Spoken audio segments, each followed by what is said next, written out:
ó dá ẹkú lé àtúntìdé àti ìwọ̀lú o bó sì máa kó wọn wọlé rè àwọn fúlàní kò sì sẹ́ni tó mójú tó wọn. Ó dá ọmọ kí n káàbọ̀ sínú ìpàdé ọlọ́mọlú ọlọ́mọ orílẹ̀-èdè ìpàdé aláyọ̀ yìí Abala Lerefe tá a gbà yọjú sàdédé la kófìrí wọn náà bó ṣe ń kó wọn wọ Èkó àti ilẹ̀ Yorùbá rèé o. Ó dá ẹja tún sáré dé Àkúrẹ́ káwo bí ọwọ́ ṣe tẹ àwọn kan.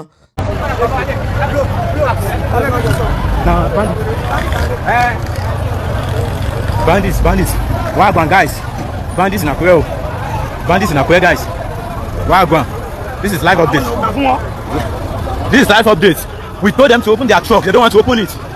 Once of them come open truck, one fresh truck, once it's solar tower, truck. They don't want to open them. So, guys, this is the situation in Akure Cathedral. I go by the name of Abala Good. He's a boy, Abala Good.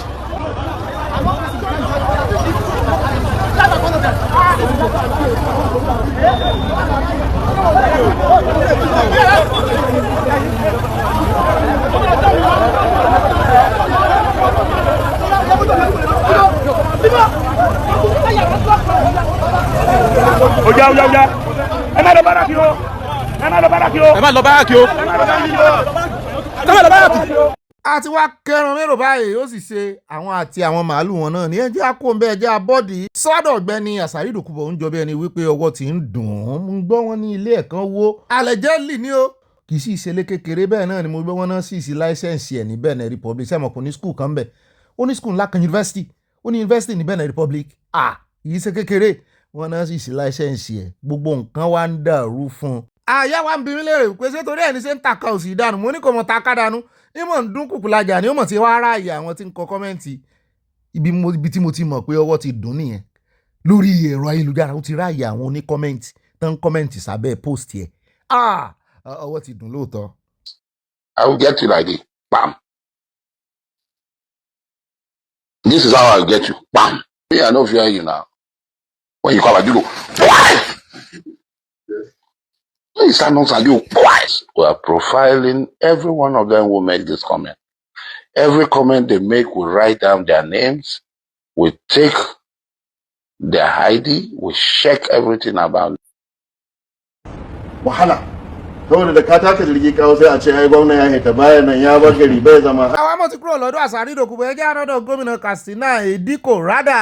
Mo ní gbogbo ọ̀rọ̀ tí ń sọ rádaràda ni.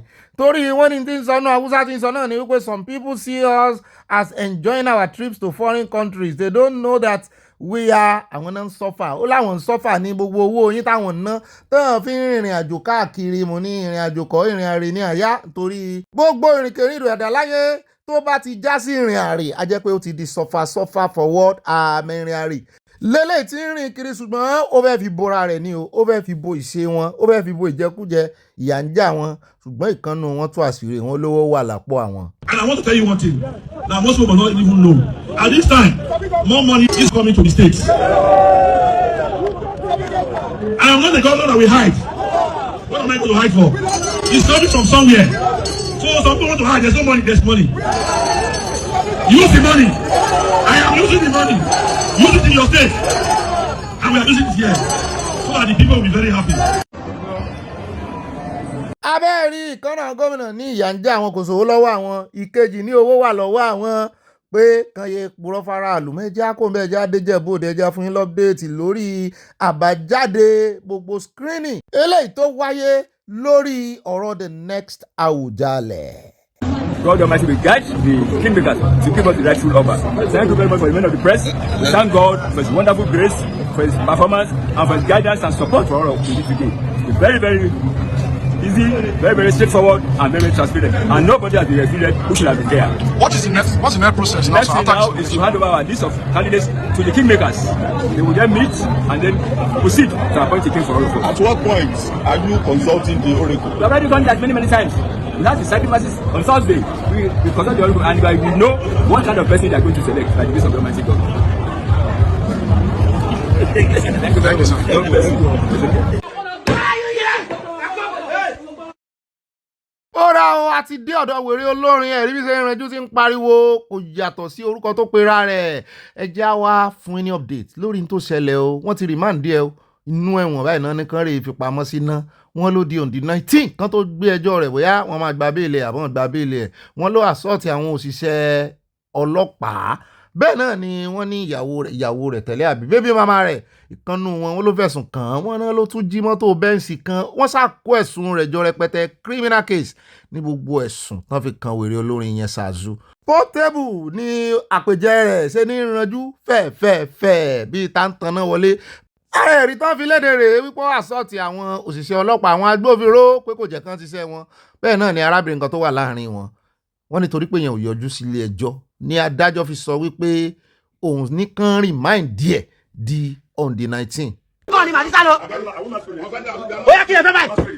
Why are you here? And then you come in and I'll come to your office. All the manager will come. I have manager. I have promoter. Yes. No, don't tell me. Don't kill myself. Oh yeah, what did I do? What's in that competition? Kill one competition. No, don't tell me this is what I'm doing. You don't help me. I'm a superstar. I'm a celebrity. Show me your ID card. Show me your ID card. No. That's me. Me, Rufi. Federal government liability. Not the battle. Ìjọba lèmi náà. Federal government liability. I don't ṣiṣẹ́ fún ìjọba. I work for APC. I work for APC. I work for APC. I go Tinubu. I want to Nigeria boy. Now. I want to go to Nigeria. Who are those people? Kí ló ń ṣe pẹ̀lú mi? Kí ló ń ṣẹlẹ̀? Kí ló ń ṣẹlẹ̀?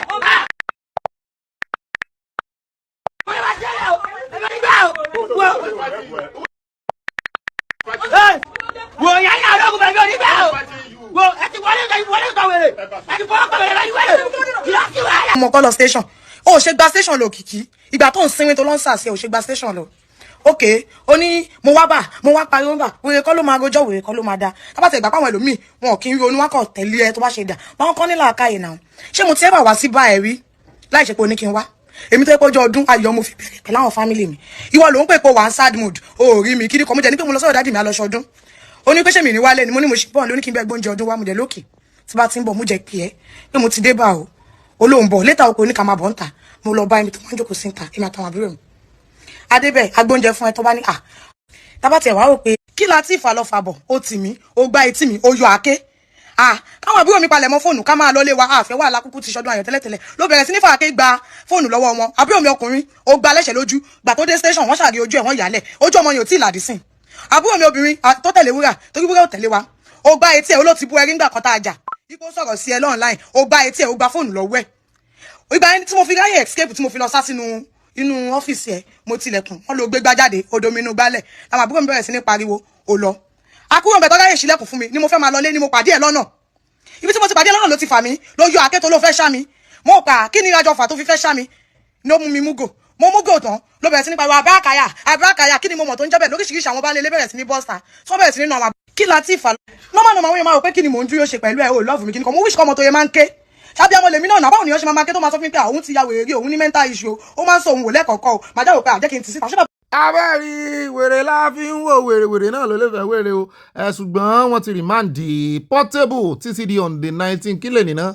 èdè 13 at least yóò sì lo ọjọ́ 6 kásà lọ́sẹ̀ kan nínú àwa amọ̀bí tán tì mọ́ ń bẹ̀ ṣùgbọ́n wọ́n ní ọ̀tà ní ẹjẹ́ sún síwájú sísun láyé gbà ẹjẹ́ lọ tààràtààrà sórí ọ̀rọ̀ Wike níbi tá a ti gbọ́ wípé new update ìdí tí Wike fi ń bínú gangan ó ti fẹnu ara rẹ̀ sọ.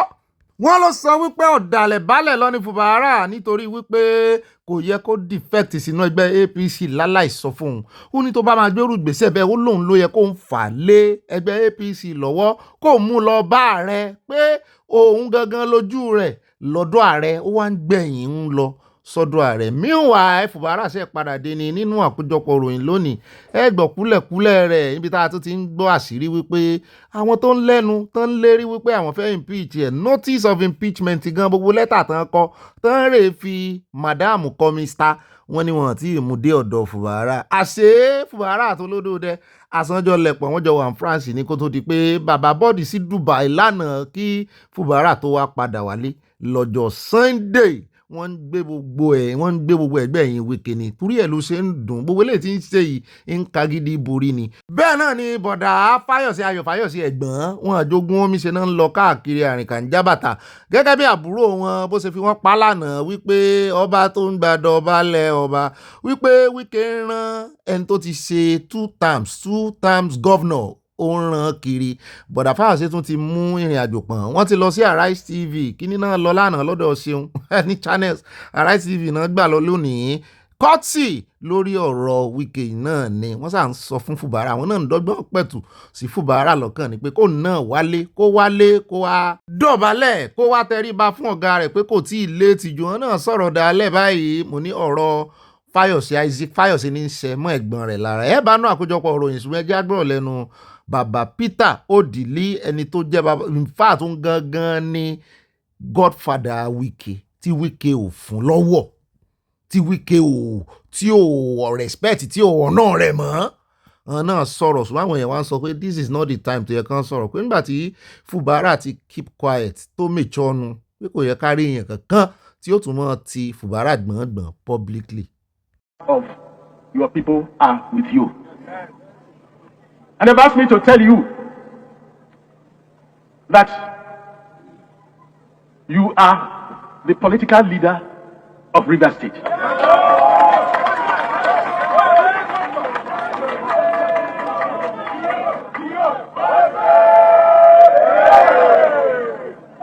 Rivers people say, where you go, we will go with you. Where you stand, we will stand with you. You are standing on firm ground. Stand there. Hold on to God. The rest of the journey will be a piece of cake. We are going to provide you with insecurity. What do you do one of the owner? What do you have one of the owner? What do you do? What do you do one of the owner? I didn't left. What do you do? What do you do? Better go back for a small picking. Why one of the owner? Why you the owner? Bẹ́ẹ̀ náà ni lórí update ti Ẹdó, àkọ́kọ́ fi fọ́nrán tí Ọ̀pẹ́bọlò ràn yín nígbà tí wọ́n kọ́kọ́ ń ṣe campaign kiri tó ní we will provide you with insecurity.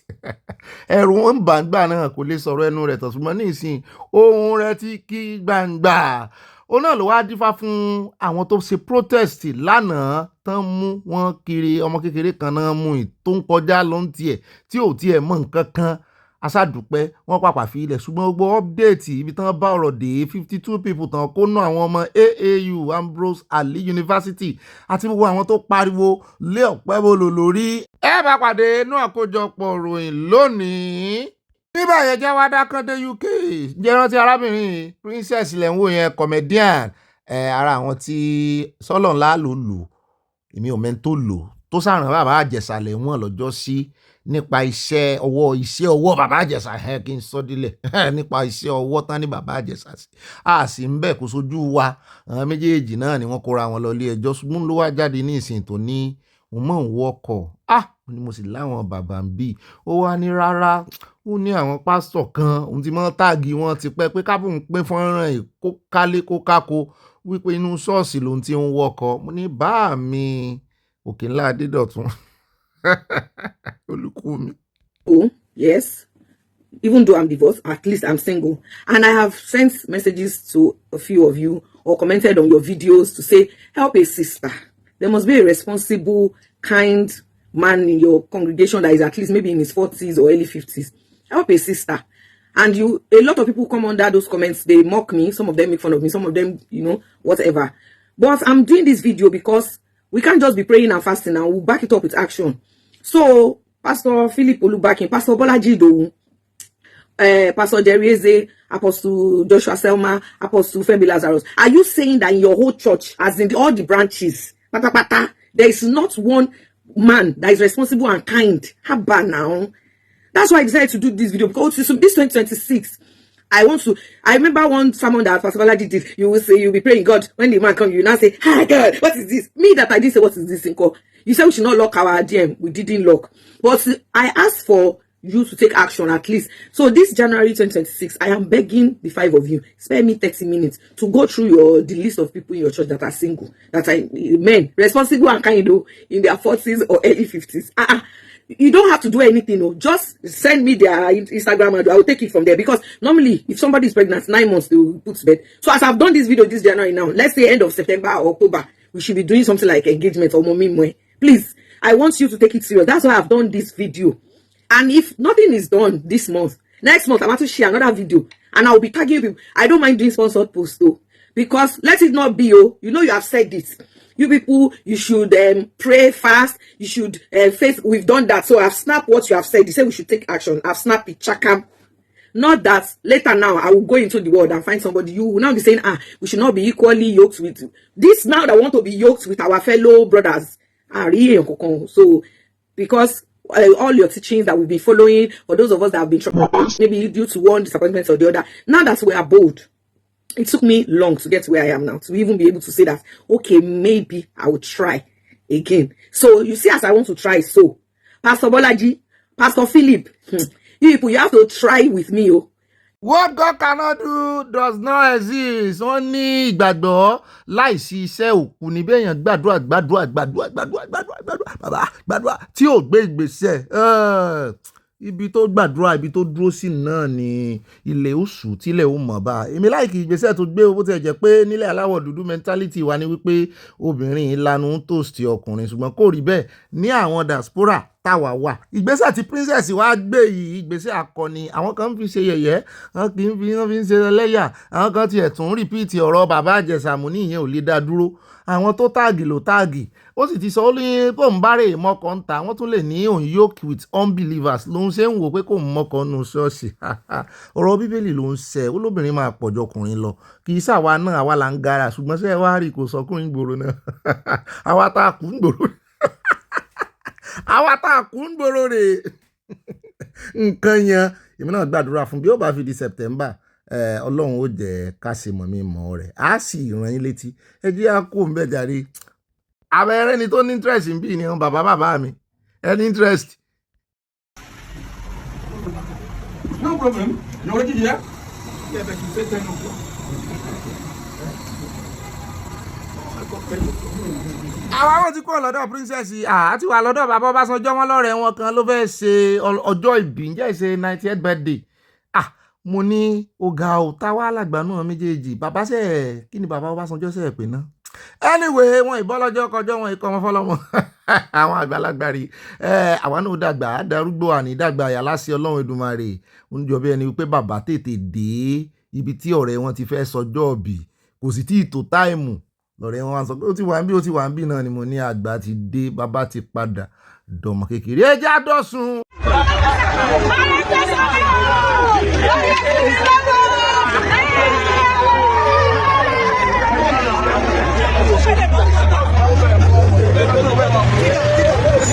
Oye ma kún bẹ́ẹ̀ nílò ìlẹ́wà. Oye ma kún bẹ́ẹ̀. Ọ̀ṣun ni ayé ni. Yé bá kí ní ìwùn tẹ́ máa ń lọ́wọ́. A'udhu billahi minash shaitani rajim. Bismillahir rahmanir rahim. Oye kún bẹ́ẹ̀. Ẹ kún bẹ́ẹ̀. Ẹ gbọ́ ni. Oye kún bẹ́ẹ̀. Èwo láriwo tó ń fẹ́ fún ebo tí lọ́wọ́ bàjẹ́, ó sì ké gbogbo ohun tó bá mọ̀ ké, ó sì bàjẹ́ mọ́ lọ́wọ́ ìwé ni wọ́n kúdọ̀ lónìí náà. Gbogbo ohun tí ń ṣẹlẹ̀ ńlọrin rèé o. Àjọ lódò, àjọ ní gbogbo ẹ̀ ní o. Wọ́n ní wọn fẹ́ káwọn oníṣẹ̀ṣe dédé odò. Ebi odò tí ń sàn ni. Odò sì sàn kò bojú wẹ̀yìn. Ebi ń tó bá wo oníkálukú ní ó rè ṣe lódò. Wọ́n rè wẹ̀ ní o. Wọ́n rè ṣe kí lórí lọ́wọ́ wọn ní ìsìn tó jọ kínní. Ẹ̀rù gan ń bà nínú ariwo tí ń pa. Ó yẹ kó ń bẹ. There is no problem. In PDP, we used to kill people when they are doing this thing, which is not good. People used to die. But in South, nobody died. Ogbeni Senator Uzo Kalu ìkòmọ̀rọ̀ sọ kàn mọ́ lanu ni. Ó ní inú àgbà táwọn wà nínú ẹgbẹ́ PDP, ó ti wà l'APC ní ìsìn, ó náà mọ́ pààyàn. Gbòòyà ló change ẹ̀ pé àwọn èèyàn mọ́ kú tó bá ṣe convention. Ṣùgbọ́n wọ́n ṣe convention lọ́dún náà lọ́hùn ní Abia State. Ó ní kò sẹ́ni tó kú ló fi ń sọ wípé in PDP àwọn mọ́ pààyàn. Ẹ jẹ́ akóhùn ẹja dé ọ̀dọ̀ bàbá Adébóyè lẹ́mọ̀ wò yìí nígbà tán wà léwe. Orí tá a fi ṣèwé okó ń bẹ́ẹ̀, bàbá tí ń lead the prayer ti pẹ́ o. Mo bá fọ́nrán ìpàdé in the early 30s. Lèmi náà ní kí n wá fi hàn yín. Wípé òjò ti ń pa igun bọ̀, ọjọ́ ti pẹ́. Ẹ jẹ́ aṣọ owó wọn pẹ̀pọ̀. Join your hands to someone. Báwo rẹ̀ pọ̀ pẹ̀lú ẹnìkan? Make the circle as big as possible. Ẹ sì jẹ́ kí agbo náà kó gbòòrò bó tilẹ̀ ń kó gbòòrò. As big as possible. Bí ó bá ṣẹlẹ̀ gbórí tó ní kí agbo yìí kó gbòòrò. As big as possible. Bí ó bá ṣẹlẹ̀ gbórí tó ní. And then I want you to pray. Àwọn ti bẹ̀rẹ̀ bí agbára àdúrà. Say, Father, right now, ní ìdíje let the Holy Spirit flow through us. Jẹ́ kí ẹ̀mí mímọ́ rẹ̀ yóò bẹ̀rẹ̀ sí ní ìgbà ìgbàkótó. To flow through us. Flow through Yóò bẹ̀rẹ̀ sí ní ìṣẹ̀lẹ̀ sí ọlọ́pàá kan sẹ́yìn. Come up here. Let the Holy Spirit flow through them. Holy Spirit flow.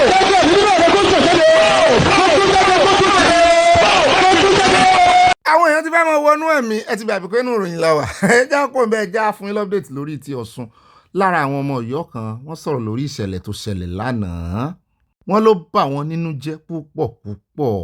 Ọ̀ṣun táràbà náà bá dìde tó bá ń bú wa ẹ rí i pé àwọn àtìrandíran bàbá ẹ̀ ló ń bú àwọn tó tún dojú ìjà kan wá tó tún sọ pé gbogbo wọn ẹ rí i pé wọ́n kàn ń gang up tẹ́ bá ti gbogbo àwọn tó ń gang up yẹn they are subject of Ọ̀yọ́ and àwọn ancestors wọn ti sin àwọn ancestors wa ó jẹ́ nǹkan tó ń ta wọ́n lára láti máa gbọ́ ìtàn wípé nǹkan tí àwọn ancestors wa ti gbé ṣe òun lélẹ̀ òun nìtàn gbogbo àwọn èèyàn tí wọ́n kúrò nínú ìgboro ìlú Ọ̀yọ́lé tí wọ́n ń lọ káàkiri gbogbo ìlú tí wọ́n dé náà ni wọ́n ti ń jẹ́ Ọ̀yọ́ òun ló fi jẹ́ pé 70% of Ìbàdàn people they are Ọ̀yọ́s and they have DNA of Ọ̀yọ́ so táràbà náà bá dìde tó bá ń bú wa ẹ rí i pé àwọn àtìrandíran bàbá ẹ̀ ló ń bú so àwa ò gbọ́dọ̀ bú wọn padà torí pé tá a bá bú wọn padà a tún sọ̀kò sínú ilé wa ni ìyẹn àwọn Ìbàdàn especially.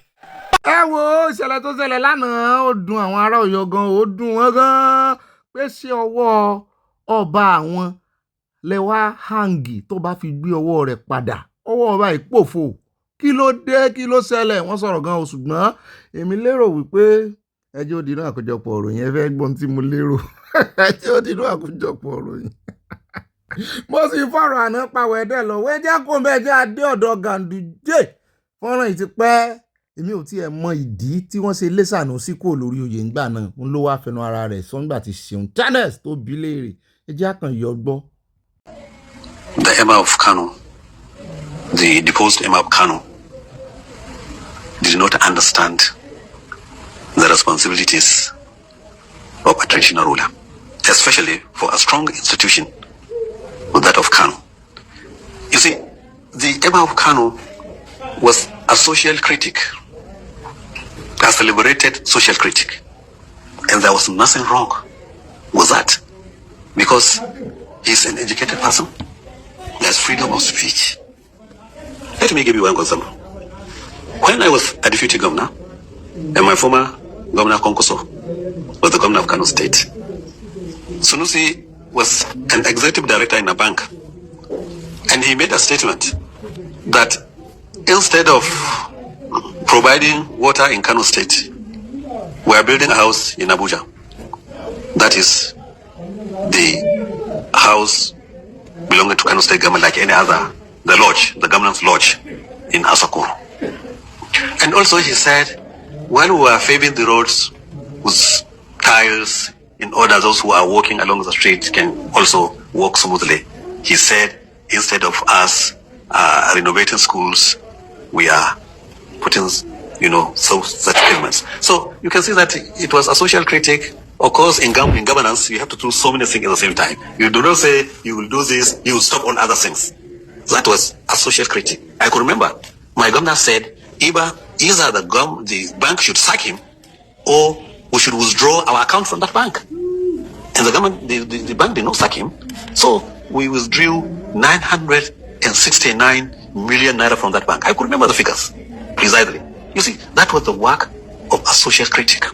tí mo fẹ́ fàjáde rè pé ara ìfàsẹ́yìn tó bá Nàìjíríà dé ibi tí wọ́n fa Nàìjíríà sẹ́yìn dére o Nàìjíríà ti kúrò nínú kọ́ńtírì tó wà lójú kan o Nàìjíríà ò sí lójú kan o ẹ̀yìn ní lọ ìrìn méjì lẹ̀dá máa ń rìn nínú kó o rìn síwájú kó o ní lọ síwájú tàbí kó o ní ìlọsẹ́yìn ẹni báwọn ní ìlọsẹ́yìn náà níbọn ni tàbí kó dúró sójú kan kó mọ́ rìn Nàìjíríà ti kú o tẹ́lẹ̀ ojú kan ló wà ẹ̀yìn ní rìvásì lọ báyìí pẹ̀lú mẹ́ntálítì àwọn olórí yìí wọ́n fẹ́ kéèyàn kankan criticize wọn imagine ẹwúrú ìgbésẹ̀ tán gbé kò tí ì di ẹ̀mí àgbà yẹn o ó sì jẹ́ director báǹkì kan kì í tiẹ̀ ṣe CBN bank director just one commercial bank wọ́n dẹ̀ lọ withdraw owó wọn torí pé ó criticize wọn a mọ̀ pé ẹ̀mí Sanusi náà ní lọ́wọ́ ìmọ̀ sọ̀rọ̀ gan ó sì gbóyìnbó máa ń ṣe bí ẹni pé òun kàwé ju gbogbo wọn lọ ṣùgbọ́n ṣé ẹ rí àwọn tí ò fóòtọ́ yìí irú àwọn bẹ́yẹn àwọn critics bẹ́yẹn máa dùn wọ́n kí ló wá ṣe nígbà tí ìsepò yọ̀bọ̀n sí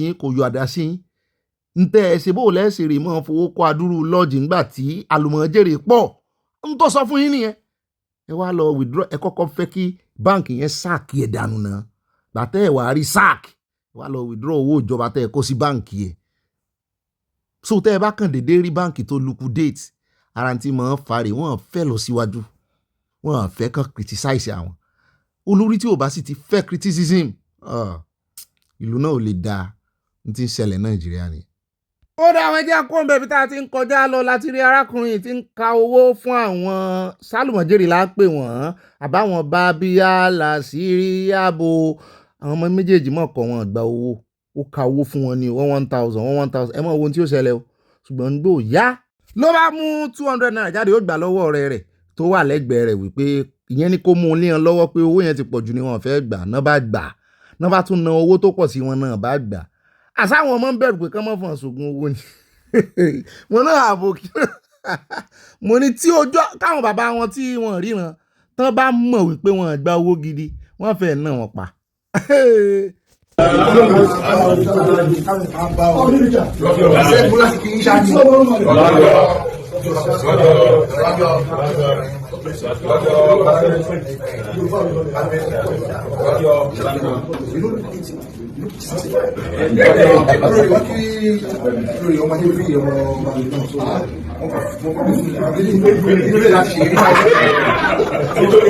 ẹgbẹ́ ẹ̀ ló jẹ́ ilé ọba tó wà ní ọmọ tó máa jọba wà máa ń múnú bàbá tó ń gbé ó ní ṣiṣẹ́ bàbá gbó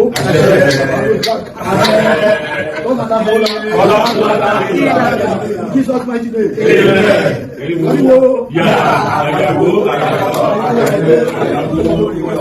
Kábíyèsí alára náà kí ẹjọ́ wájú alára ìkó.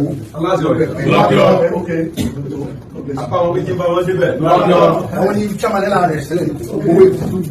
Ọ̀rọ̀ àti ìbòye kúkú náà ló já. Lọ́kọ̀. Ó sì tún sí ìròyìn. Agbórídèpè. Thank you very much for allowing us into your home. Thank you very much, sir. Kabiyesi, you have many wives, you have many children. How many wives do you have? I have 3 Oloris. Wives, 3 Oloris. To you, I have 3 wives. 3 wives, yes. To me, I have 1 wife. Okay. I'll explain that to you. Please. I have accepted Christ. Okay? The 3 of them have also accepted Christ into their lives. So how are they one person?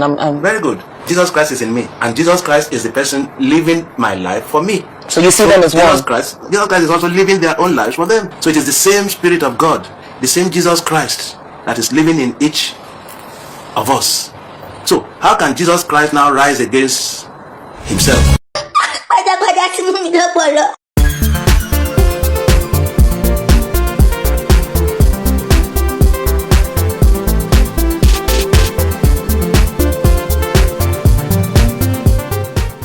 Ìwọ nìkan ni mo ní Ọlọ́run ayọ̀ mi gbàǹbá bojú òkè fún ìrànlọ́wọ́ má ṣe kọ̀ mí sílẹ̀ dákun ò gbẹ̀bẹ̀ mi nítorí ìwọ lọ́lọ́run ìrànlọ́wọ́ á ṣe tèmi.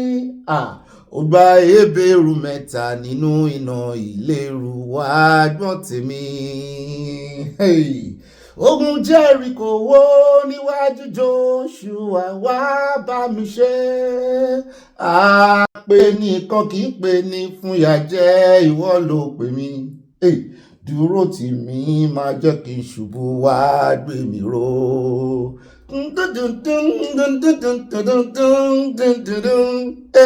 Ìwọ nìkan ni mo ní Ọlọ́run ayọ̀ mi gbàǹbá bojú òkè fún ìrànlọ́wọ́ má ṣe kọ̀ mí sílẹ̀ dákun ò gbẹ̀bẹ̀ mi nítorí ìwọ lọ́lọ́run ìrànlọ́wọ́ wá ṣe tàwa.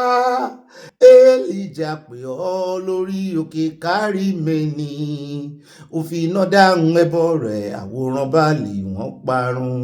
Torí ìwọ lọ́lọ́run ìlérí ìwọ lọ́lọ́run ìmúṣẹ oníṣẹ́ kò ní jẹ́ kí iṣẹ́ ohun bàjẹ́ ó wá ṣe tèmi. Ọ̀rọ̀ rẹ Olúwa ó dàbí iná tí ń jó. Ọ̀rọ̀ rẹ bàbá mi ó bí ó lè rí tí ń fọ́ àpáta. Ta ló lè rídìí rẹ̀ o àwa má rídìí ni ọ́.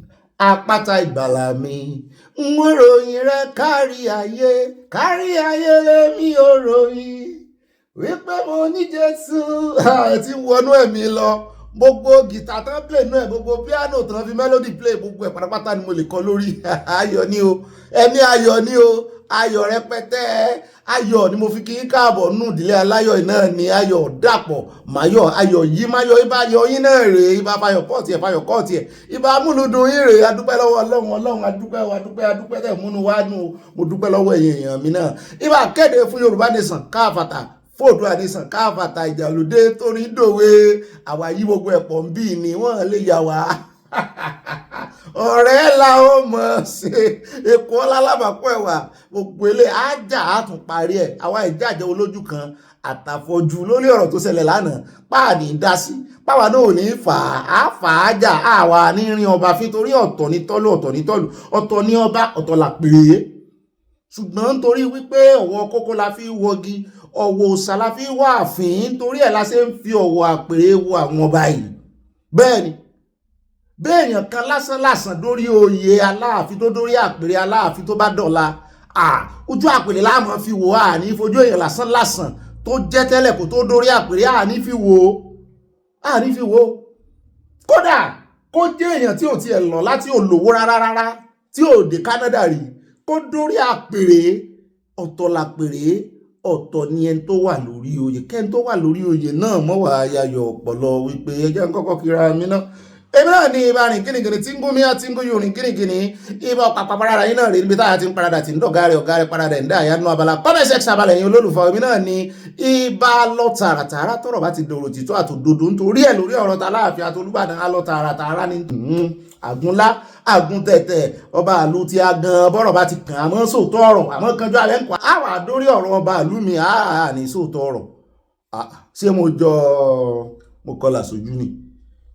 lórí ọba àlú mi gan ṣùgbọ́n torí ìwà rẹ̀ à ń sóòótọ́ ọ̀rọ̀ a sì ní rí ọba kankan fín èyàn ò lè sóòótọ́ ọ̀rọ̀ ẹ mọ́ dá lórúkọ mọ́ sápàtà o ọba sì ń káwà mọ́ wò wọ́n ran irọ́ o àkó yẹn ti lọ o àkó tá a wà ní ìsìn anybody tó bá ṣe nǹkan pàápàá jùlọ àwọn tá a wà ní diaspora ẹ bá ṣe nǹkan á sọ fún á jẹ orí bójú bá ń ṣe pin èyàn ò fi hàn ni ṣùgbọ́n ìyẹn ò sọ wípé àárín ọba àfin àwọn ìrìn ọba àfin ń bí o ibi ẹ bá ti rán ọba àfin ẹ mú jáde ẹ lè rí olúwo gan àwọn dọ́gbọ́n sọ nítorí ń bá sọkò sọjà yóò bára lé rẹ̀ àwa máa ń fi grace ìgbà tíjà ó parí bẹ́ẹ̀ máa ń jà èèyàn máa ń fi grace ìgbà téèyàn ó parí ẹ̀ lẹ̀ àwa ìjẹjà olójú kan àtàfojú ń bì irọ́ bẹ́ẹ̀ bá sì ṣe nǹkan tí ò da lánàá àìfojú àná wò àfẹ́ kẹ́bọra kó bọ́ wa lásọ torí àwa náà kò sẹ́ni tí ìwúwa ìdá tá a ló dá tá a ló mọ́ gbogbo wa ń gbìyànjú ni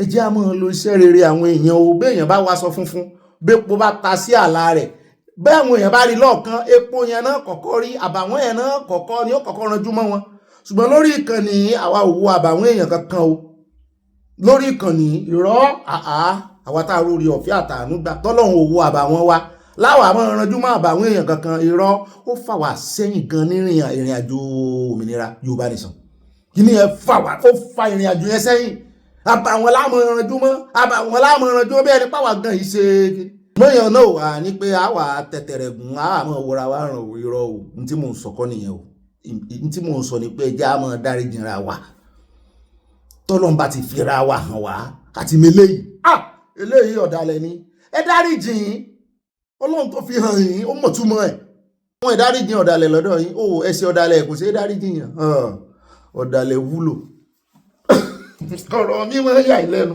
ẹni tún jókòó ọ̀dàlẹ̀ wúlò ó náà níṣẹ́ tí ó ṣe nú ìrìn àjò yìí ọ̀dàlẹ̀ ẹ̀ta ọ̀dàlẹ̀ inú lílẹ̀ ẹ̀ràn sí ọ̀dàlẹ̀ ẹ̀ta ẹ̀rọ pé mo kàn ń sí ẹni tí máa ń sọ pé àyíníkẹ́ àtàyíní padà wọ́n bá gbé àyíníkẹ́ wá fún ọ gbé àyíní padà wá fún ọ ẹ sì mọ sọ̀rọ̀ bí ẹni pé ẹ̀ mà àwọn olóṣèlú Nàìjíríà bí ẹni pé ẹ̀ mà àwọn olórí wọn tẹ́lẹ̀ ta ló mọ̀ pé ta ni ò mọ̀ pé àìdá pọ̀ lọ́wọ́ wọn àlìsẹ́ ẹ bá gbogbo ọjọ́ sá fún wọn àtàwọn míì tó fẹ́ dirú wọn tẹ́ ẹ bá ń fi gbogbo ọba sá fún wọn yóò pẹ̀ wá o ẹ̀rẹ̀ ka àwọn ìwé ọjọ́ òlẹ̀ tí ẹ̀ ti ka ìwé òmìnira kọ́ńtírì ní rí bọ́ sí gbòmìnira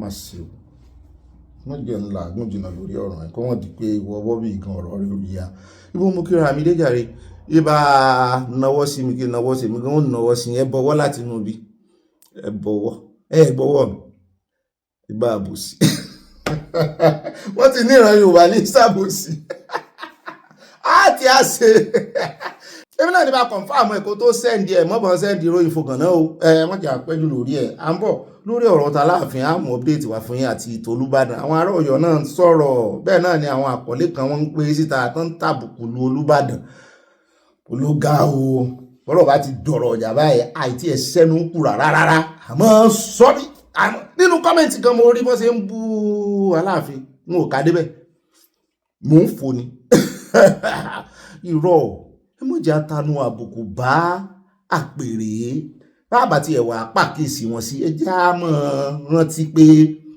bọ́ọ̀ bíjà bá parí àwa náà látún ní responsibility látún fẹ́ mọ́ àwa náà látún mọ́ wá dìfẹ́ǹdì àpèrè lọ́dọ̀ ará àta o bó ṣe rí nìyẹn o àwa láwọn dìfẹ́ǹdì àpèrè bọ́dẹ̀ ṣe wáyé gbogbo ìjà tá ń jà yìí bá Aláàfin bá lọ ọ̀ta outside the circle of Yorùbá àti Oòduà takùpọ̀ bọ́n bá ta ẹsẹ̀ àgẹ̀rẹ̀ s'Aláàfin lónìí tá à ń sọ̀rọ̀ gbogbo alápariwo lé imagine kí ọmọ kírú Àsárì dòkúbọ̀ àbọ̀mọ Niger Delta àbọ̀mọ Benue kó wá sọ̀rọ̀ s'Aláàfin ní gbogbo bí ọ̀rọ̀ ṣe ń lọ yìí gbogbo wa ó gbàgbé wípé kìíní kan á pẹnu pọ̀ tá a sọ̀rọ̀ sí ni ṣùgbọ́n eléyìí tó wà lẹ́yìn ẹni tí ò dá kò lóókọ méjì kò dá náà ni ó dá owó eléyìí tẹ́ bá pàdé nínú Abala Lerefe ó ti dàfí ẹ̀yìn tẹ̀gùn fi sọ ẹjá wa máa wọlé sínú àkórí ìròyìn àdùn tútù wájú ká lè tẹ̀lẹ̀ tútù gbogbo ohun tá a sọ wo bí tá a yà ẹ̀bùn ẹ̀ náà ládàrúkọ bí alákọ̀ọ́kọ́ ń bẹ̀ á lọ tààràtààrà sórí ọ̀rọ̀ àwọn agbésùmọ̀mí àwọn ológun ń pariwo lẹ́nujọ́ mẹ́ta wọ́n ní àwọn ò fẹ́ gbọ́ wípé negotiation wọ́n negotiate pàápàá jùlọ sẹ́ rí àwọn tó ń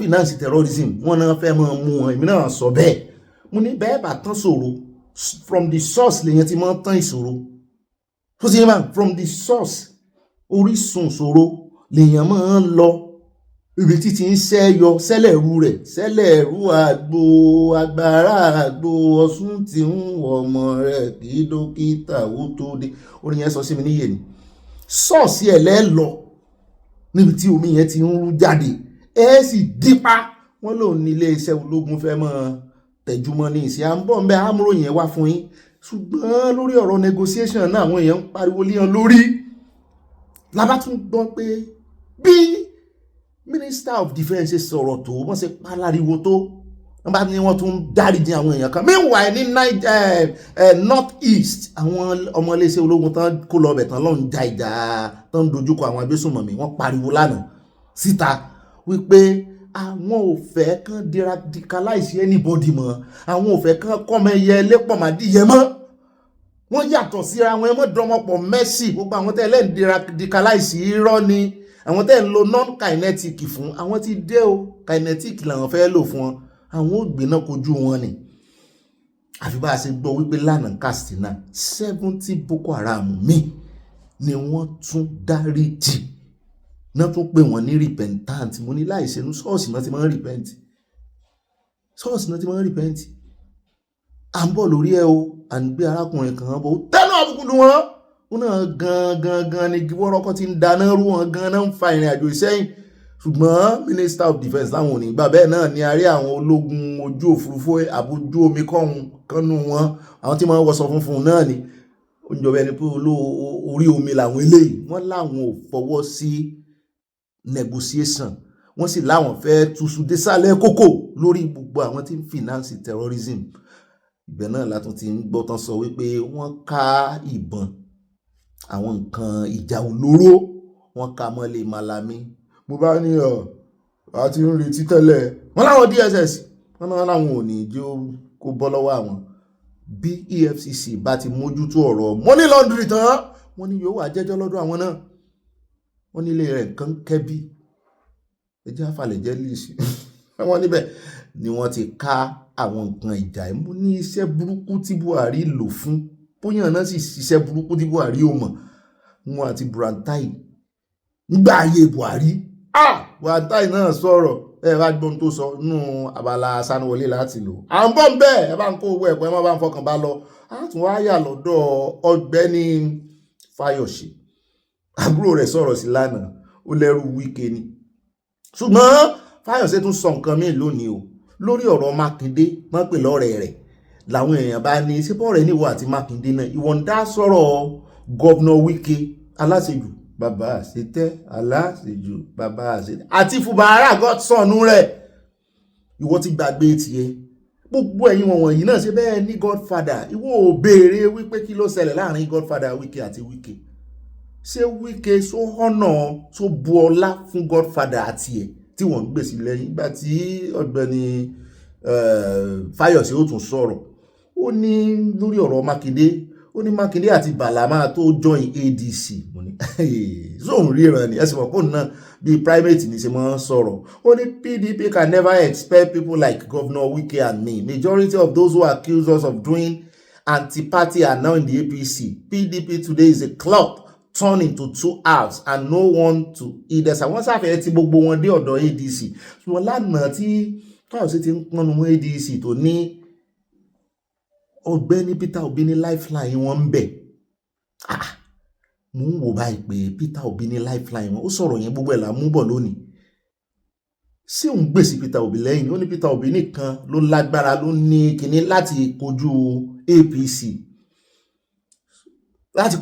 bí títí wá ń sọ ní Rufai náà ti dá ó ti jáwé dámọ̀lẹ́kùn fún wípé dókítà Àbàtì ní bí níbèrè o ní ọjọ́ ń tàkúrọ̀sọ mi ò mọ ibi tí Rufai ti yọ Rufai kan yọ sí kò sì sí mbẹ̀ mo ní ẹ bá ti jẹ́ kí Fáyọ̀ṣe àti Rufai kan jọ jókòó bóyá Fáyọ̀ṣe ló lóun ò fẹ́ kí Rufai wà mbẹ̀ ṣùgbọ́n Rufai náà dá lóhùn lórí ọ̀rọ̀ ẹ̀ à ń bọ̀ mbẹ̀ gbogbo ẹ̀ láàmú wá àkójọpọ̀ sójú kan ní bàbá ti wá kó mbẹ̀ tán á wà yà ní Benue wọn náà tún pààyàn 5 fresh attack àwọn wo ni.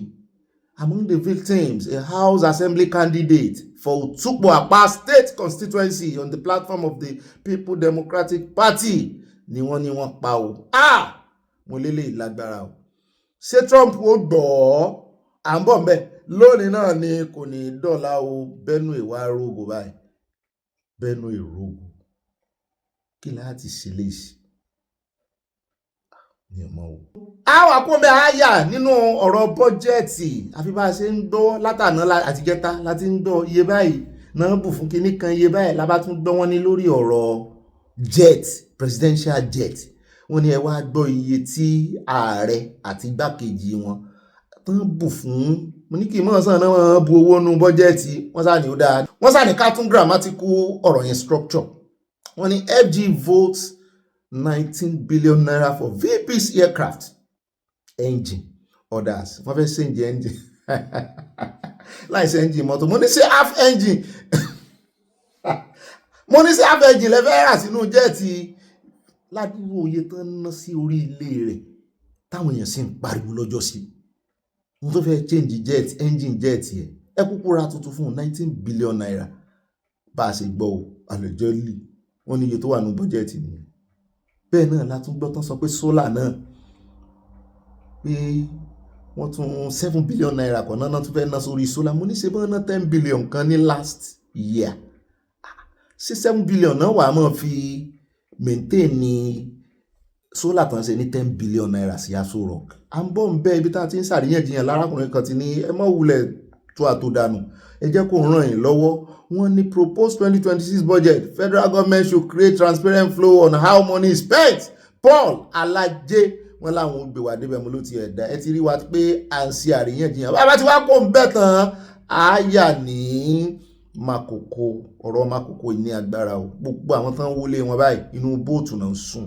mo ní bó ló ṣe wá jẹ́ òtútù burúkú yìí àwọn kèkì ìṣòro òtútù ti máa ń mú bí ní máa ń mú ní Nàìjíríà torí ẹ̀rù tí ń bà mí lórí omi ó sì lórí omi gan-an òtútù wọn nínú bóòtù làwọn ọmọ ìsùn à ń gbé àwọn tó affect bọ̀ á tún gbé ìyá kan náà wá tán bá wa dá sí ọ̀rọ̀ yìí à ń bọ̀ ń bẹ̀ lónìí ni kò ní dọ̀la o wọ́n lé àwọn èèyàn lórí ilẹ̀ wọ́n tún lé wọn lórí omi bá a bá ti wá kó ń bẹ̀ tán á yà lọ́dọ̀ lórí ọ̀rọ̀ tí ẹ pọ́ máa bí tí ọ̀rọ̀ dádé dúró á fún yín ní ọ́pdẹ́ẹ̀tì.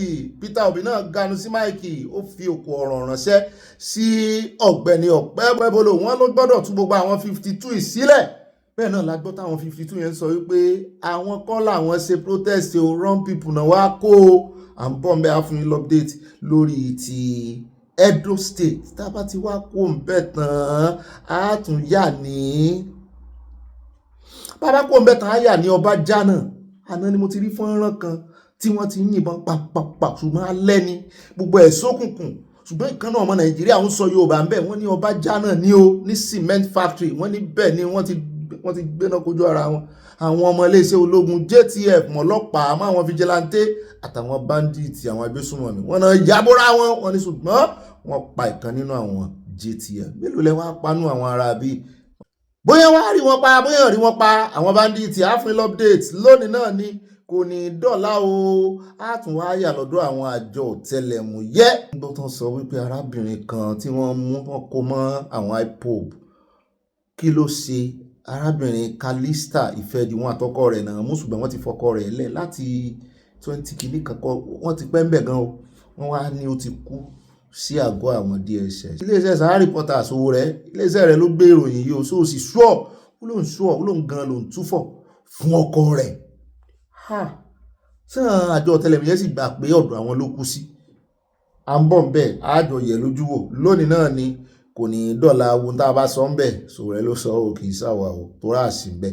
Bẹ́ẹ̀ náà láfẹsẹ̀ kan dé Ọ̀ṣun state tó tẹ̀ ti pẹ́ tá a ti gbọ́ látọ̀dọ̀ gómìnà wọn oníjó, ṣùgbọ́n ìkan lára àwọn ọmọ ilé-ìgbìmọ̀ asòfin tó jẹ́ ọmọ ẹgbẹ́ PDP ló wá ṣe fọ́nrán kan jáde tó lóun kọ open letter sáàrẹ̀ olódòdẹ lórí ọ̀rọ̀ autonomy local government. Ó ní ẹgbẹ́ APC ń gún àwọn gàlégàlé, ó ní tí ilé ẹjọ́ sọ̀rì, ní tí Supreme sọ̀rì, kí ló wá dé tí ìjọba tán lè sọ̀rọ̀ sí i tán wo mi àlàáfíà Ọ̀ṣun ràn tí àwọn ẹgbẹ́ APC tó jẹ́gbẹ́ látòkè wá tán sì ń dàrú.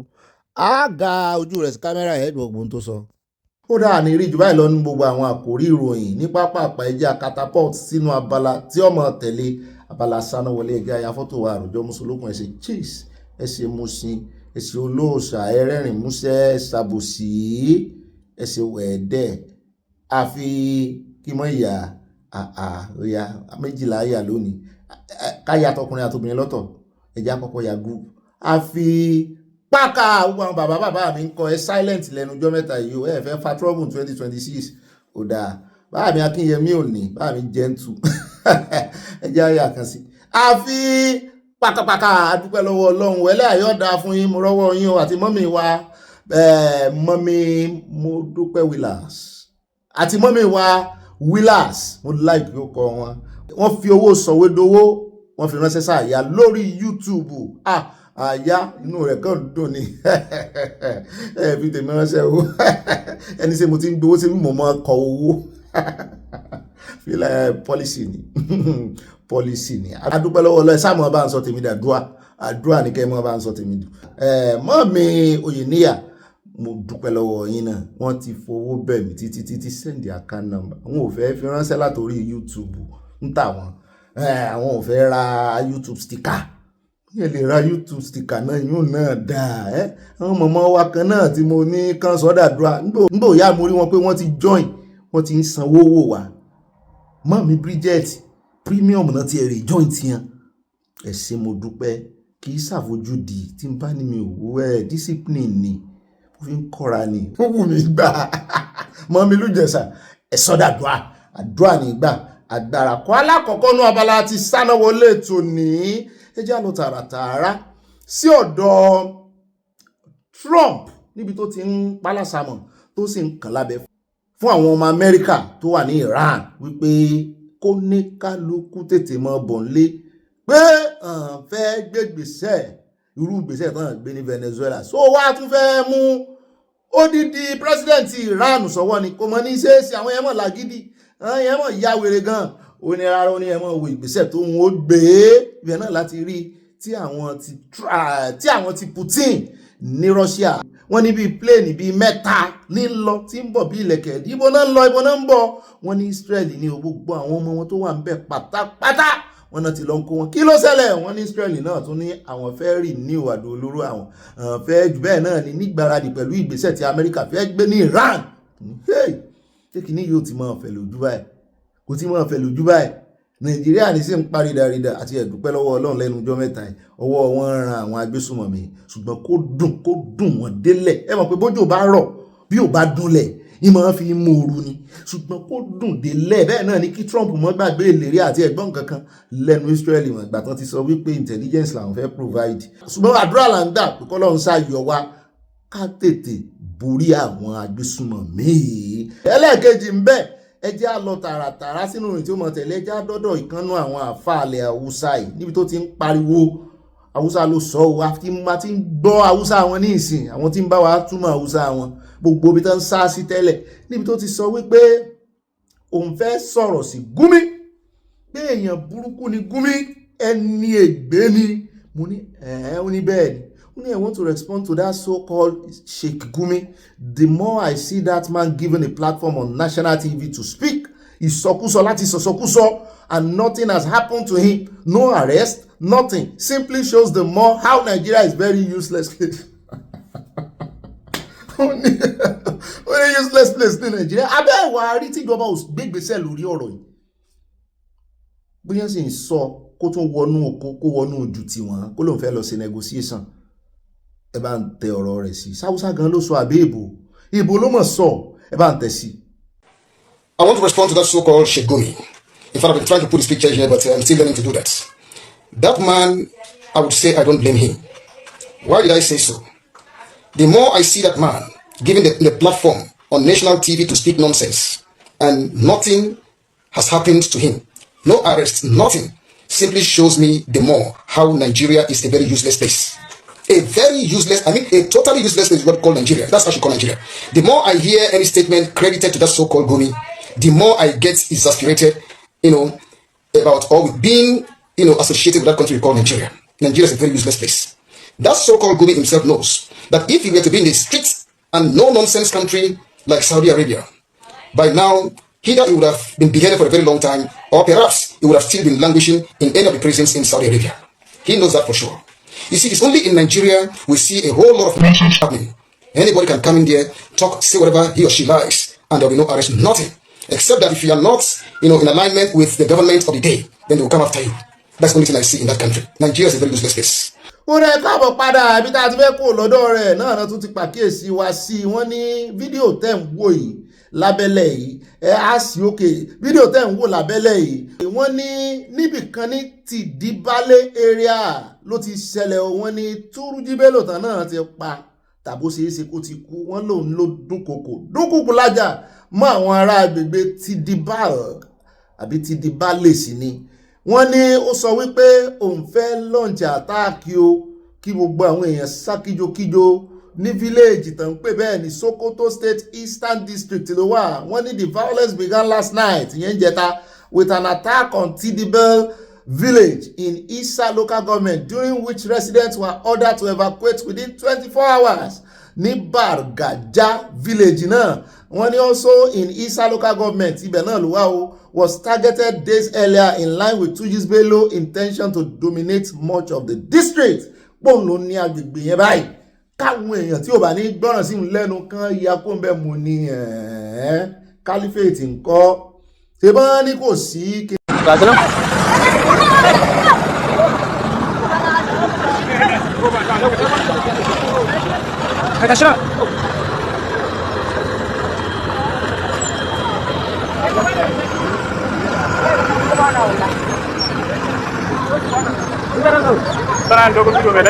Mana?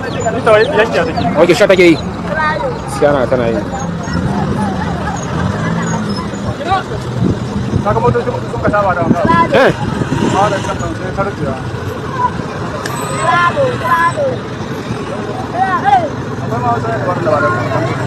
Ini ting cangkang kita sari basi ayam apa?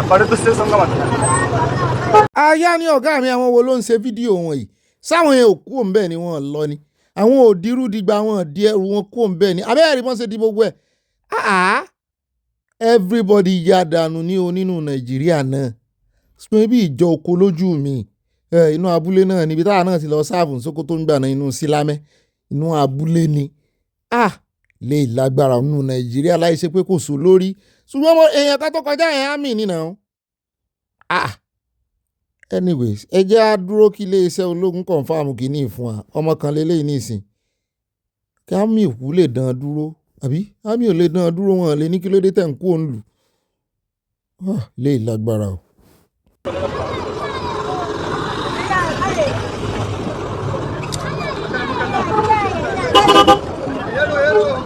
Dogo. Sani. What is that? We are together.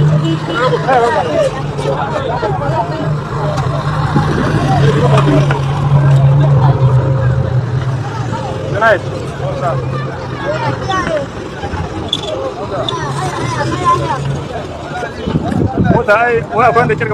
Bang jarga, mana tu kalau sisi nak jarga.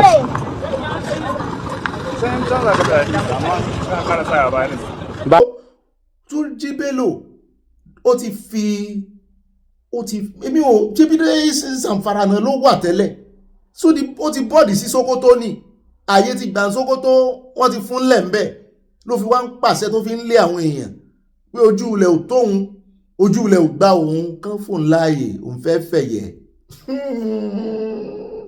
àdúrò kálífèétì o fọ́nrán náà lẹ̀ ń wò yẹn o ó ya èmi náà lẹ́nu nínú Nàìjíríà tó tún wá jẹ́ Sokoto lè lágbára o ẹ jẹ́ á kó ń bẹ́ ẹ jẹ́ á tẹ̀síwájú ẹ jẹ́ á wá dé ọ̀dọ̀ Brontai former chief of army staff kan lábẹ́ ìṣèjọba Buhari gbogbo alámọ̀ dáadáa bí ẹni mowó àmọ́ iṣẹ́ láabi tí Buhari lò ṣe wọ́n ní a former chief of army staff Lieutenant General Tukur Brontai retire has warned the increasing deployment of the army ó ní the rate bó ṣe ń deploy army of the military of the Nigeria for internal security duties across the country is weakening the capacity of the Nigerian police force and other civilian security agencies even as it provides short-term stability. Ó ní kì í ṣe iṣẹ́ army ni kán máa lé àwọn agbésùmọ̀mí kiri pé internal security duties pé wọ́n ti gba iṣẹ́ àwọn ọlọ́pàá sí pé kán àwọn ọlọ́pàá ní káwọn army padà sí barak bí àwọn ọlọ́pàá ló yẹ kó mójútó ọ̀rọ̀ yìí ọlọ́pàá náà ní kórè mọ́ bá Trump ṣe wọléwọ̀de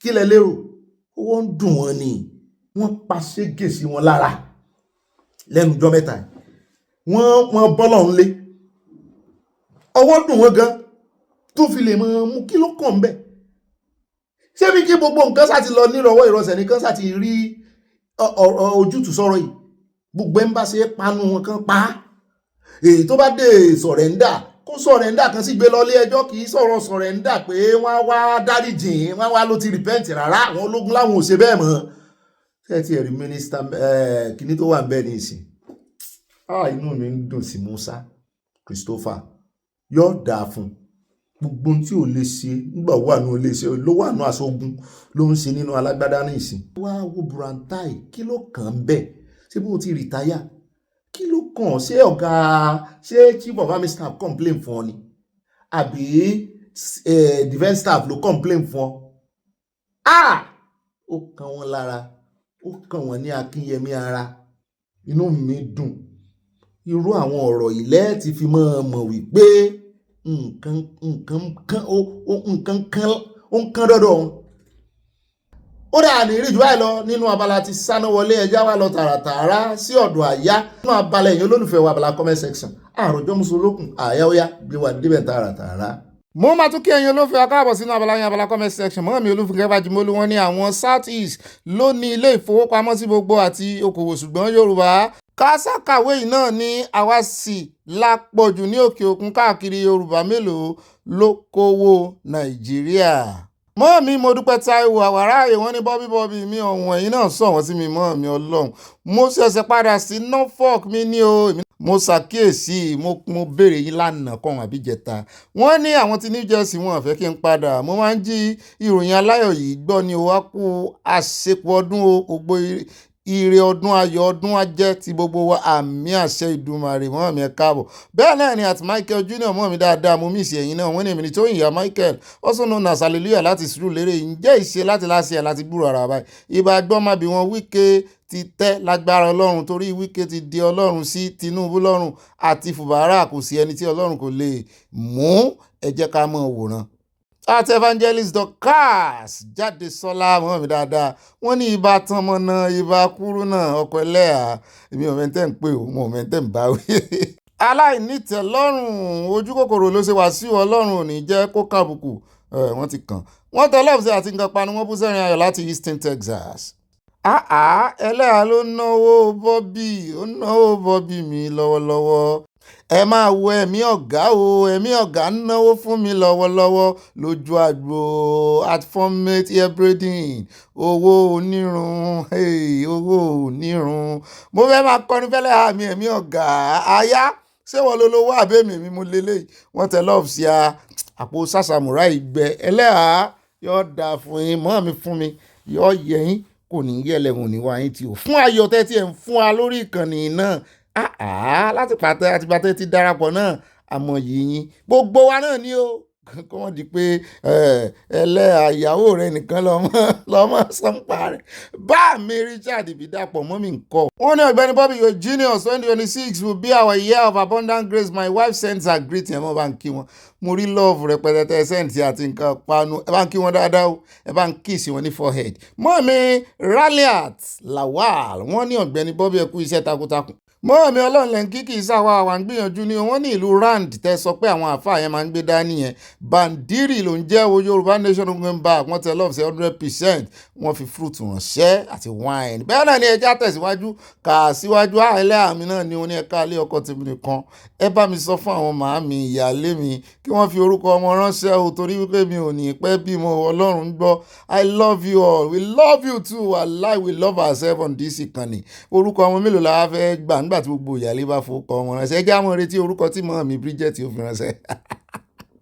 àti mọ́ mi Alájà Modina Solomon wọ́n ní trade by barter mọ́ mi evangelist Dorcas jáde sọ́lá wọ́n ní ìbàdàn tí ọwọ́ rẹ̀ lẹ̀ ẹlẹ́à sì máa há Bobby lẹ̀ ṣé pé wọ́n máa há èmi náà ó dáa wọ́n ní kí Bobby jẹ́ ó ní egun ni wọ́n ní kó sọnù ní ẹran díẹ̀ wà ń bẹ̀ ṣé bí ó ti kọ ẹlẹ́à sílẹ̀ ni ojú ìmọ̀lẹ́ òkú ọ̀lọ́ tí wọ́n tẹ lọ́ọ̀sì àti nǹkan panu ẹlẹ́à ń lo oògùn fún mi ni oògùn ẹlẹ́à ló mú mi láti Houston, Texas ilẹ̀kẹ̀tẹ̀ ẹlẹ́à sí bèbè sílá ní mú mi bẹ́ẹ̀ náà ni Adésọlá Ìbíkúnlé wọ́n tẹ lọ́ọ̀sì àwọn sì mọ́ tẹ̀ white wà ń bẹ̀ blue wà ń bẹ̀ red wà ń bẹ̀ múrágbàdo òjò múrọ́gẹ̀dẹ̀ wọ́n ti bóde dajì yóò dẹ̀ wá lọ́rùn yùngbàyùngbà láyé yìí ó dùn fún wa.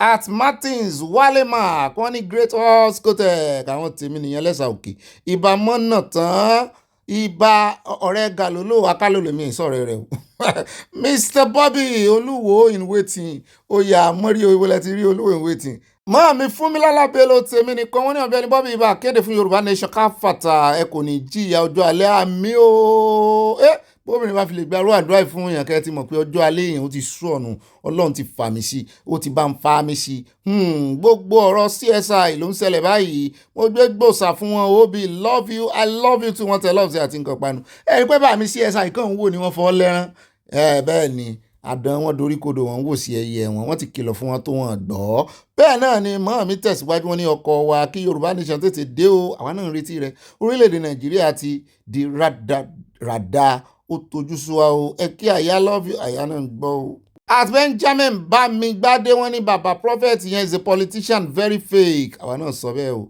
ẹjọ́ ẹ má bínú kọ́mẹ́ǹtì pọ̀ gan-an lónìí tí mò ń wò yìí bíi 40 minutes ni mò ń wò níwájú mi ìkọ̀ọ̀kan lálòónú kọ́mẹ́ǹtì tòní ẹ má bínú bẹ́ẹ̀ náà ni bá mi fọlọ́nsọ̀tà nímọ̀lá wọn náà Ogbeni Bobby Wike kì í ṣe ọlọ́run ṣùgbọ́n tí primate Ayọ̀délé ti fẹ́ pọ̀ ju prophesy ojoojúmọ́ fáwọn tó bá gbàgbọ́ nú ẹ̀.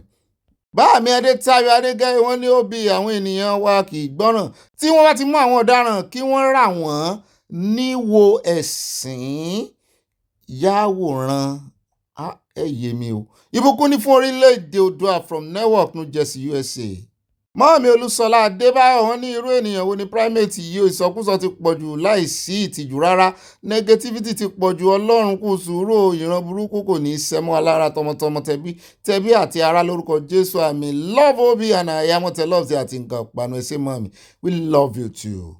mọ́ọ̀mí dọ́kàs jálò wọn ní ẹ̀ka alẹ́ gbogbo ẹbí aláyọ̀, bọ́dà mi ọ̀gbẹ́ni bobby àtàyà wa tó gbá ski tó gbé oúnjẹ fún ẹgbẹ́ tó gbà owó bọ̀, bẹ́ẹ̀ ni wọ́n fọ àwo yẹn gan nígbà tí mo máa gbà bọ̀ bá a sì mọ́ oúnjẹ lọ fáwọn níbọ̀nù wọn á yà fọ èmi ìgbà wo tán bá fọ bọ̀ o wọn á ní lọ gbóúnjẹ ọdún fún wọn, máa wá da oúnjẹ ọdún sínú àwo wọn wà ní fọ abọ́ wa èmi wọn dúró tìyàn lọ́rùn ni wọ́n tẹ lọ́ọ̀ fún sí i. bẹ́ẹ̀ náà ni mọ́ọ̀mí ajé kemibadenoch wọ́n ní ọba tí kò bá lè fi ìdí rẹ̀ mọ́ ààfin nǹkan wọ́n ní àbùkù káàkiri ni wọ́n mọ̀ kàn. Stay your ground in your palace and concentrate on your subject. That is one of the reasons Ọba Benin is earning his respect. Àwọn ọba ilẹ̀ Yorùbá like party. mọ́ọ̀mí Toyinori wọ́n ní when did they even have time to read their Bible with this prophecy? ìṣẹ́jú yìí abẹ́ẹ̀rí prophecy ojoojúmọ́. bá mi kẹ́hìndé ó ṣe ní Sálímù ọmọ òwò olódò ọba original wọn ní Yorùbá nation nìkan ṣoṣo ní ọ̀nà àbáyọ o, kò sí nǹkan kan tó kan àwa ìran Yorùbá kan wọ́n Nàìjíríà rádaràda yìí o. mọ́ọ̀mí Stella Ògúnbàjò wọ́n ní ọkọ wa ẹ̀káre olóhùn iyọ̀ orin tí ẹ fi wọlé yìí dùn púpọ̀, ohun yín ò ní há, àmì ọpọlọ yín kò ní dàrú, àmì ẹsẹ̀ púpọ̀ tí ẹ̀ ń gbé wa débẹ̀ ní ojoojúmọ́ pẹ̀lú ìròyìn òtítọ́ kò ní bàjẹ́ fún yín ní àṣẹ Èdùmàrè, àmì o. mọ́ọ̀mí mi kọ́ mò ń gbé yín débẹ̀ Ọlọ́run ní gbé wa débẹ̀. ẹ̀jẹ̀ àdọ́rọ̀ mọ́ọ̀mí Stella Ògúnbàjò náà ní pọ́ wọn tẹ lọ́ọ̀bù sí a. At Abe Ayélujára bá mi dáadáa wọ́n ní bàbá Bobby, what's Koko Zaria talking about please? Abe Ayélujára from Baltimore, Maryland, USA. Koko Zaria ń tanu àbùkù sí ọ̀gá rẹ̀ tẹ́lẹ̀, èmi sì mọ ọ̀gá rẹ̀ tẹ́lẹ̀ hùn.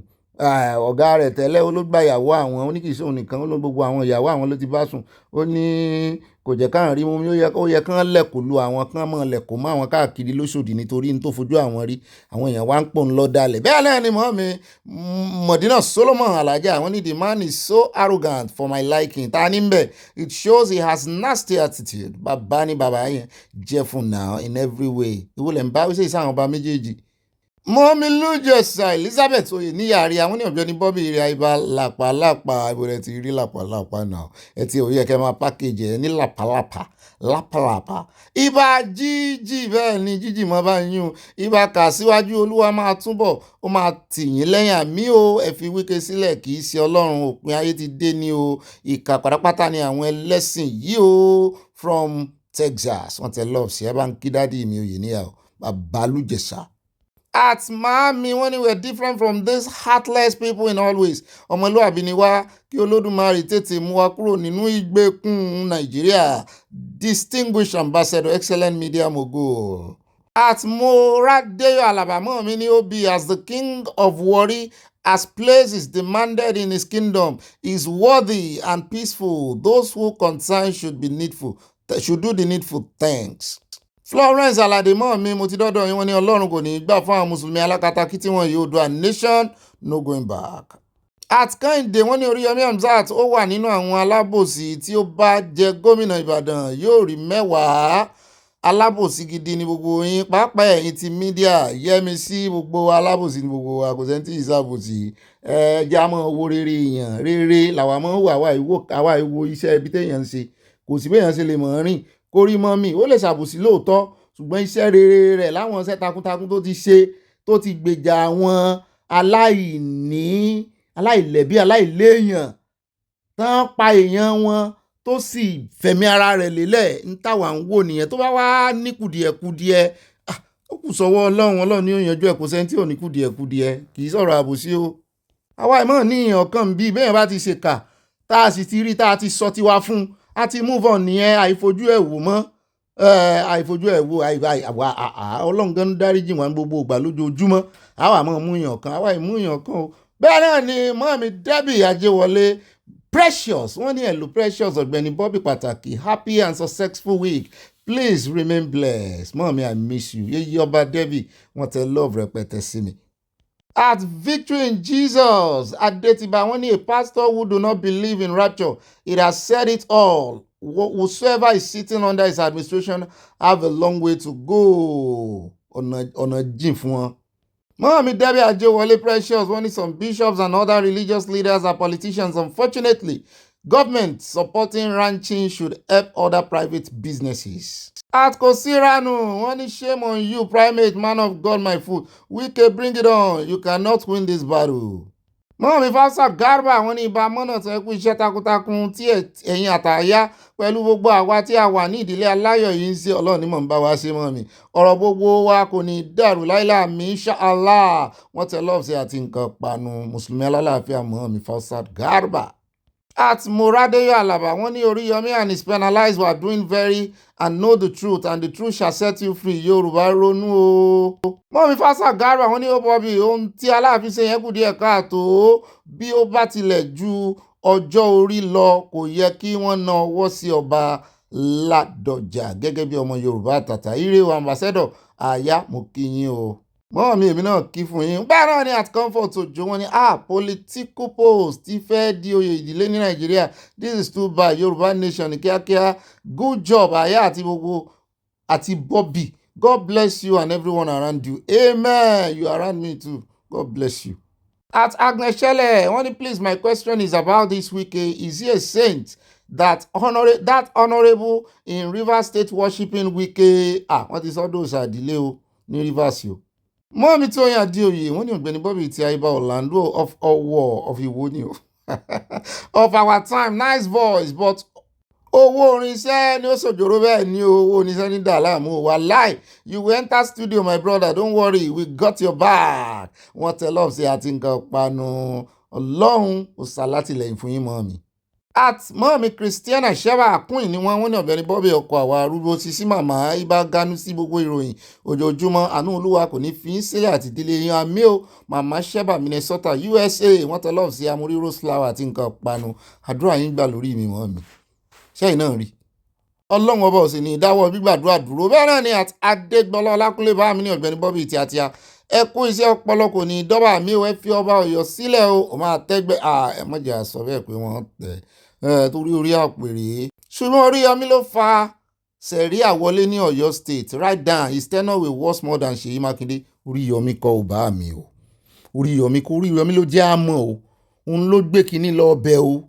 Mo gbọ́ interview yẹn dáadáa èmi náà kọ́kọ́ rò pé òun ó wà lára àwọn tó fa sẹ̀ríà wọlé o nígbà tí Gúnmi wá gan àbí ó wà lára wọn ni ṣé lóòótọ́ náà tó gba sẹ̀ríà Ọ̀yọ́ n ó ṣiṣẹ́ ìwádìí kò gbọ́dọ̀ jẹ́ bẹ́ẹ̀ Oríyọmí kò gbọ́dọ̀ jẹ́ bẹ́ẹ̀ ó dẹ̀ ṣe tẹ̀ já mi sí n ó ṣiṣẹ́ ìwádìí. Bẹ́ẹ̀ ni Mọ́mí Olúṣọlá Adébáyọ̀ wọ́n ní èmi fura sí ẹnìkan o wípé òun lójú spanners spóòkì kẹ̀kẹ́ tí ọ̀rọ̀ Yorùbá nation àti Oòduà nation fi wáyé ó kan mí lóminú ó bì èmi náà fura sí ẹ̀ńtẹ̀ ń fura sí Mọ́mí. Àti Mary Ògúnṣínà wọ́n ní ìran ọ̀daràn níyín ọmọ gidi kankan kò sí nínú ìbọn Fúlàní náà ń bá wí. At Olórí Láàfin Adéwọlé wọ́n ní ìbùkún nífẹ̀ẹ́ ni tó fọ̀bọ̀ lọ yàn ègbé nífẹ̀ẹ́ni tó gbà bẹ́ẹ̀ ni ọwọ́ adé fẹ́ fọ̀bọ̀ lọ bàbá Olúbàdàn ni ṣùgbọ́n bàbá Olúbàdàn kò gbà kábíyèsí Olúbàdàn ìgbà tí bàbá ò tí ì jẹ kábíyèsí gan wọ́n ròyìn bàbá pé wọ́n ìgbàgbàkúgbà. Mọ́mí mo ti dọ́dọ̀ yín wọ́n ní àti bá àyà owó tí Bàlá Mohammed fún bá déjò nípasẹ̀ Yakubu Adamu gbogbo àwọn gómìnà Òkè Ọya ló ń ṣe àtìlẹ́yìn yìí gbogbo wọn lè rọ àmọ́ àbá. At Olúyọ̀mí Olúwọlé wọn ní dear Bobby that thing on the leg is called kanyun. Àwọn kan ń pè ń kanyun àwọn kan ń pè ń jomi orúkọ ẹ̀ pọ̀ is also smell very bad. Rotary Olúwọlé Houston Texas Yorùbá nation no going back wọ́n tẹ love sí àti nǹkan panu. Báàmí Adéàwọ̀ wọ́n ní ibà akéde Oòduà nation no going back even bird sing na brainwash camels bẹ́ẹ̀ ni ẹyẹ gan kọrin ẹyẹ tọ́lọ̀ ń dá ń gan kọrin á ní kéèyàn mọ́ kọrin ẹ̀sìn kan wà kò ní kó mọ́ kọrin tó ní àràmù lórin n ò tí ì rí èèyàn dá mi lóhùn o. Mọ́mí Dorcas dúró dolú Olúwatúnmiṣe wọ́n ní Aláàfin ń wólẹ̀ fún Emir Ìlọrin and Sokoto ṣùgbọ́n Almoruf sọ pé Yorùbá kì í ṣe ọmọ Oòduà àti wípé Yorùbá ló ní gbogbo ayé Ọọ̀ni nawọ́ ìfẹ́ ìrẹ̀lẹ̀ sí gbogbo ènìyàn please turn over. tó bá ṣe Ìlọrin gan ṣe ìṣàbí Ọ̀yọ́ ló yẹ ó wà ní káná fẹ́ sọ̀tàn díbẹ̀ dáadáa ó yẹ kí Emir Ìlọrin wa mọ̀ kán wólẹ̀ fún ọba Ọlọ́yọ̀ ni bẹ́ẹ̀ ni màámi wọ́n ní àní ká dẹ́kun ìfẹ̀míṣòfò. Abdulrahman ti Kwara tún dígí well solar light in the bush fún Fulani herdsmen turned terrorists. Bá a ṣe rí inú bá a ṣe gbọ́nu màámi ó yà náà lẹ́nu. At Comfort Adélẹ̀ mọ́ ní àwọn ọmọ afitọ́wẹ̀ yìí ti báyé Nàìjíríà jẹ́ pátápátá Yorubanation going back wọ́n tẹ lọ́ọ̀ sí àwọn ọmọ ọrùn tó bá ń fi tọ́wẹ̀. Mọ́ọ̀mí Adésọlá Ọládèjì wọ́n ní oníworo sí woro king. Mọ́ọ̀mí Oyèyẹmí Sàláù wọ́n ní mo kí Ọ̀gbẹ́ni Bobby mọ́ọ̀mí ọ̀yẹ̀yìn gbéraga ti pọ̀ fún Aláàfin Ọ̀yọ́ púpọ̀. Káyọ̀ ti pọ̀ ọba kúrò bàbá ọwọ́ adé ni Aláàfin jẹ́. Àbílẹ̀ Olúbàdàn jẹ́ lẹ fẹ́ sọ. Bàbá ọwọ́ adé ni Olúbàdàn jẹ́ lẹ fẹ́ sọ àbí ẹ̀jẹ̀ ń bá yín sọ bẹ́ẹ̀ ṣe sọ ni Aláàfin jẹ́. Ṣùgbọ́n lọ́kàn tèmi Olúbàdàn lẹ fẹ́ sọ. Bẹ́ẹ̀ náà ni mọ́ọ̀mí mo dúpẹ́ Adénúgà Willers. Bùn mi fún mi ní Willers yẹn o. Mo like orúkọ yẹn. Wọ́n fi owó YouTube ránṣẹ́ sí àyà ló lélẹ̀ wọn tí ìfi tèmi ránṣẹ́. Àpò sàṣàmùrà ìgbẹ́ mọ́ọ̀mí àpò yín ò ní gbẹ̀wọ̀n ò ní wá yín tí o. Yọ yẹ̀yìn ẹ̀yìn àtẹ́lẹ̀ lẹ́jọ́ fún wa lówó at the same time. God bless you. More of that. Bẹ́ẹ̀ náà ni ẹjẹ́ àtọ́dọ̀ at ọ̀nà là ẹni lọ ló bọ̀ bẹ́ẹ̀ ni ò bá sì máa lọ àmọ́ bọ̀ nítorí àyún lọ àyún bọ̀ lọ wọ́n yẹnu wọ́n ní good. Ẹ ti mọ̀ pé mò ń kọrin fún yín wọ́n tẹ̀ka sí abẹ́ náà ni wọ́n fi nǹkan panu ránṣẹ́ àti love. Àtàdésọlá Ọládèjì wọ́n ní ṣe bí ẹ rí i nígbà tí Aláàfin lọ sí ọ̀dọ̀ Emir Àwùwá náà láàrin oṣooju wa o. Atmorade Alaba wọ́n ní Obi, how are you? And I believe the blessings of God continue in your life. Bẹ́ẹ̀ ni o, I love when you spoke about Tamana or Usupa. It's our family's DNA. Even pass it to children. Bẹ́ẹ̀ ni mọ́mí. Kì í mọ̀ sí mi mo dárúkọ Tamana. Kùsàkùsà lèmi dákọ̀ mọ́mí kan ló dárúkọ Tamana. Ṣé ìṣe mọ́mí Bridget tàbí mọ́mí kan ló fi mí pàdé bí mọ́mí Dọ́kàsì kan àbí mọ́mí Dọ́kàsì náà ni. Mọ́mí Dọ́kàsì kejì ni o. Ó dàpọ̀ náà fi mí pa Tamọ́nà. Bẹ́ẹ̀ náà ni àti Káyọ̀ Victor bá mi dáadáa wọ́n ní ibà Tamọ́nà bá mi náà tún gbé sókè. Wọ́n ní ṣé o máa ń bu gàrí àti kúlísì? Bá mi ẹgbẹ́ kan náà lájọ wá wà. Wọ́n bu gàrí sápò àti kìtì ẹ̀ ní àtẹ̀pà àti ṣúgà gàrí àti ṣúgà. Bá mi, I'm proud of you. I'm proud of your childhood. Ẹ̀mí kan náà ní gbénu wá kékeré wọ́n tẹ́ lọ́ọ̀bù sí a. Mọ́ọ̀mí Títí Láre Bánjí ìyáálé wọn ní ọ́ní bí mi. Wọ́n yàn Ìdè Barrister ti sọ tipẹ́tipẹ́ orin ò bá ẹ̀sìn jẹ́ bàǹdírì ní ìlú àwọn mùsùlùmí ọ̀rìn mi òpin ayé ti dé o. Mọ́ọ̀mí Adésọlá Ọládèjì wọ́n ní ta ni original Fúlàní. Kò sí original Fúlàní, àlejò níyìn ní ilẹ̀ Yorùbá pàápàá ní Nàìjíríà. Gómìnà Kwara ẹ tún ṣépè fún un.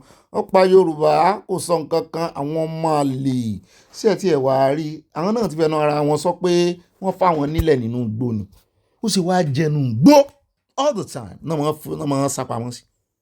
Àti Teresa Òjò wọ́n ní àbí kí ni ká ti pelé yìí sí àwọn Fúlàní olè bàràwù ti jẹ Nàìjíríà run. Little surprise, they see themselves as the owner of Nigeria. The only solution is for every nationality to go its separate way. Evangelist tán pè mí tán dárúkọ tán mọ́ náà rèé. Evangelist Dọ̀kàjà Àdìsọ́lá wọ́n ní jomijomi ni wọ́n máa ń pè é òun ló máa ń lé ìka ẹsẹ̀ ó máa ń lẹ ìka ẹsẹ̀ méjì pọ̀ àsìkò òjò ló máa ń jẹyọ ibà jomi ṣe bá jomijomi o wọ́n tẹ love sí àti nǹkan panu láti Houston Texas. At Concept wọ́n ní Ọ̀gbẹ́ni Bobby but the Olúbàdàn supposed to respect the stool of Aláàfin of Ọ̀yọ́ ń bá respect ni ẹ ń bá gbé respect wà náà respect ojú wa náà lọ.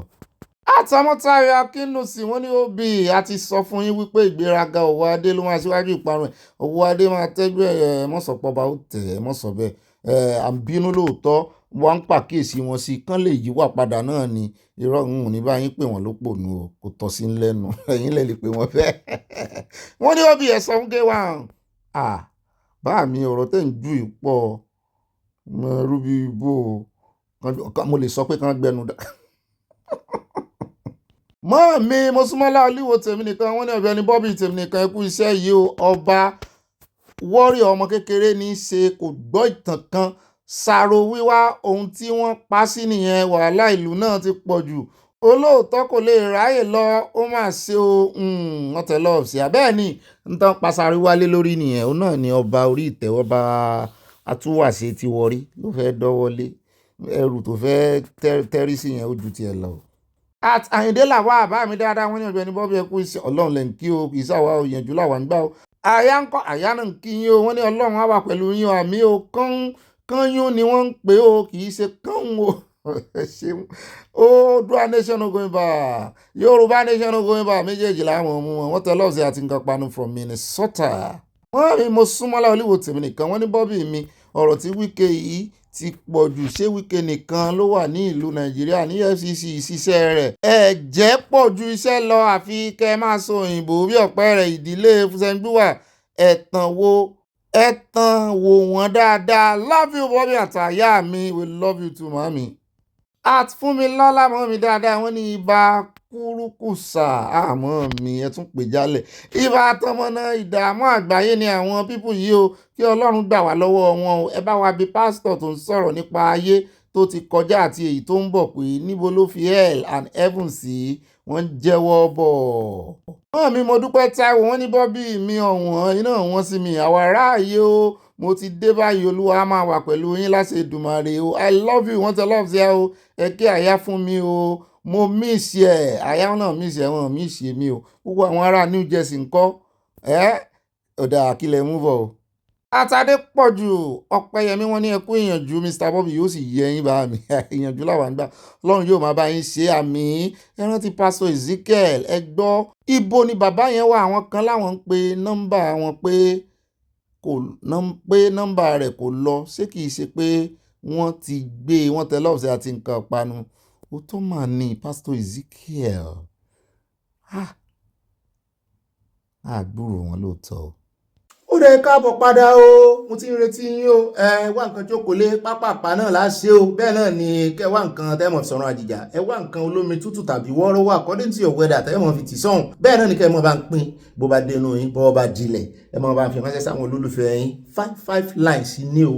alákọ̀ọ́kọ́ náà àkójọpọ̀ ròyìn tòní ẹjá bẹ̀rẹ̀ lọ́tọ̀ àdọ̀ àwọn ọ̀tẹlẹ̀múyẹ́ níbi tá a ti gbọ́ tí Sowore ń sọ fún iléeṣẹ́ rẹ̀ irọ́ Sowore gangan tí ẹni Sowore gangan ló sọ kì í ṣe Sahara Reporters Sahara náà gbé ṣùgbọ́n Sowore gangan ló sọ torí ó ní wọ́n ṣe break ìròyìn yẹn fóun ní wípé arábìnrin kan tórúkọ rẹ̀ ń jẹ́ Mrs. Calista Ifedi ó ní tó wà ní àhámọ́ àwọn DSS láti 2021 láti 4 years ago ti pé 5 years depending on the month ó ní for allegedly selling food to IPOB members died ó ló kú sínú custody wọn àti Wawa barracks mo ti ń gbọ́ ọ̀rọ̀ Wawa barracks táwọn èèyàn ń sọ wípé the rate bọ́n ṣe ń fojú àwọn tán mú táwọn tẹlẹ̀múyẹ́ mú tán kó lọ ọbẹ̀ wọ́n ní the rate bọ́n ṣe ń fojú wọn gbolẹ̀ wọ́n ní kò dáa rárá wọ́n ní her detention was unlawful she was denied due process and reports indicate she fell ill ara rẹ̀ ò dára rẹ̀ ò lé nígbà tó wà ní custody inú àhámọ́ wọn without receiving adequate medical care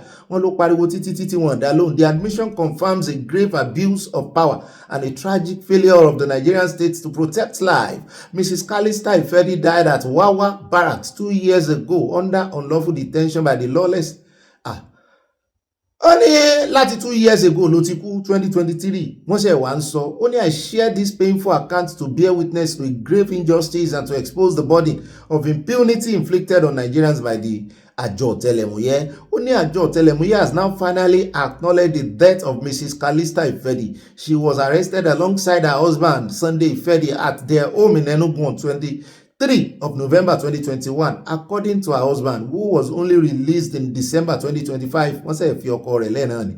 The last time he saw his wife was in March 2022 when they were taken from DSS headquarters to Wawa barracks, separated and never allowed to see each other again. Nígbò ìyá ni Amnesty International fẹnu sí olóhùn náà fẹnu sí ìyẹn Sowore ó ní barrister Adéyanjúdèjì lawyer VDM olóhùn náà fẹnu sí and many others. It became clear that Mrs. Ifedi's so-called offense was that members of IPOB had allegedly bought food at a restaurant in Enugu. For this, she was violently taken away, disappeared into detention and denied due process.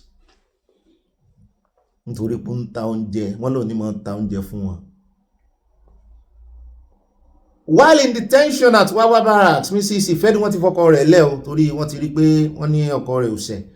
Mrs. Ifedi fell ill. Instead of receiving medical care, her repeated complaints were ignored. She was allegedly taunted and left to deteriorate until Towaku. Her husband was never informed of honors of ọkọ rẹ̀ gbogbo. Tonight, ìyẹn lálẹ́ àná, ó ní personally ló ń pe ọkọ rẹ̀ tóun sì sọ òun túfọ̀ fún kóun tó wá sọ fún àwọn tá a jẹ́ public. These are egregious crimes. Nigeria must immediately shut down the Wawa Barracks detention facilities. Every official involved in the unlawful detention, neglect, and ikú Mrs. Calista Ifedi ó ní wọ́n gbọ́dọ̀ mú wọn kan sì prosecute wọn. This tragedy occurred during the period when Yusuf Bichi presided over the DSS with unchecked brutality. Sọ̀rọ̀ ló ń dárúkọ ẹni tí ó jó lórí wọn ń bẹ̀ o. Wọ́n ní ẹni tó jó lórí wọn ń bẹ̀ Yusuf Bichi. Wọ́n ní abẹ́rẹ́ ló ti ṣẹlẹ̀ bẹ́ẹ̀ náà ni wọ́n tún dárúkọ Abubakar Malami wọ́n tún dárúkọ rẹ̀ sí SAN under the criminal Muhammad Buhari regime. Wọ́n ní òun ní ń pa á láṣẹ ní ń pa á láṣẹ àmọ̀ fún abẹ́wà rí wípé bí àlọ́ bá lọ àbọ̀ mọ́ bọ̀ ni abẹ́wà rí pé Ọlọ́run kẹsàn-án kámà ó ti ń dàn lórí Malami. Àná la gbé chairman EFCC wá wọ́n ní àwọn ò mọ̀ ń pa pé bóyá wọ́n fi ẹ̀sùn terrorism financing kan o. Wọ́n ní ṣùgbọ́n táwọn dìmú fún òun náà ni money laundering. Àwọn sì ti gba béèlì ẹ̀. Ṣùgbọ́n gẹ́gẹ́ bí ìròyìn tá a gbé last week àbí lọ́dún tó kọjá ni tá a gbọ́ wí tá a sọ pé wọ́n lẹ́rù ń bà wọ́n lòun ló mọ̀ọ́mọ̀ delay béèlì ẹ̀ yìí ṣe pé kò lówó tán fún un ní tán ní kó lọ san 500 million fóun yóò san tọmọ yóò san táyà gbogbo ẹ̀ kú sí 1.5 billion naira. Wọ́n ní èyí ṣe pé kò lówó béèlì o pé ó ti gbọ́ pé àwọn DSS ti sọ̀ráǹdì Kuje kí ló wá dé kílẹ̀ tún fẹ́ mọ̀ òun fún wọn ní lórí ọ̀rọ̀ financing terrorism bẹ́ẹ̀ náà látún gbọ́ allegedly wọn náà bá nǹkan ogun lọ́dọ̀ sí àwọn kan tún dárúkọ rẹ̀ sí gbogbo sọ̀rọ̀ arábìnrin tó kú nísìn tó kú sí Wáwá abẹ́ ìṣèjọba àwọn ni àwọn náà ń ṣe gbogbo ibi ń tán rèé sí ń lè Sunday Igboho ni ibi ń tán rèé sí ni ìbọn tán wá náà bá ní yáàdì Sunday Igboho ìbọn náà náà wá bá yáàdì tí abẹ́ ẹ̀rí pọ́lọ́mù mo fẹ́ fàyọ́ ń bẹ̀ ni ẹ mọ̀ bá ń fẹ̀mí gbé ẹ̀mí níròyìn tòní. Wọ́n ní arms found in ex-AGF Malami's Kebbi house as DSS open fresh probe yàtọ̀ sí pé terrorism financing. Wọ́n ní the former minister is being separately investigated for allegedly having arms in his house and draining Kebbi. Authority EFCC ti sọ pé money laundering nìkan làwọn mójútó wọn ò ní sọ̀rọ̀ lórí ẹ̀sùn míì. Wọ́n ní the inventory of the shock find has been handed over to DSS. A source confirmed to Sahara reporters. Report to the Nation. Confirmed Sahara reporters report to the Nation. Ó di ilé ìwé ìròyìn méjì tó gbé.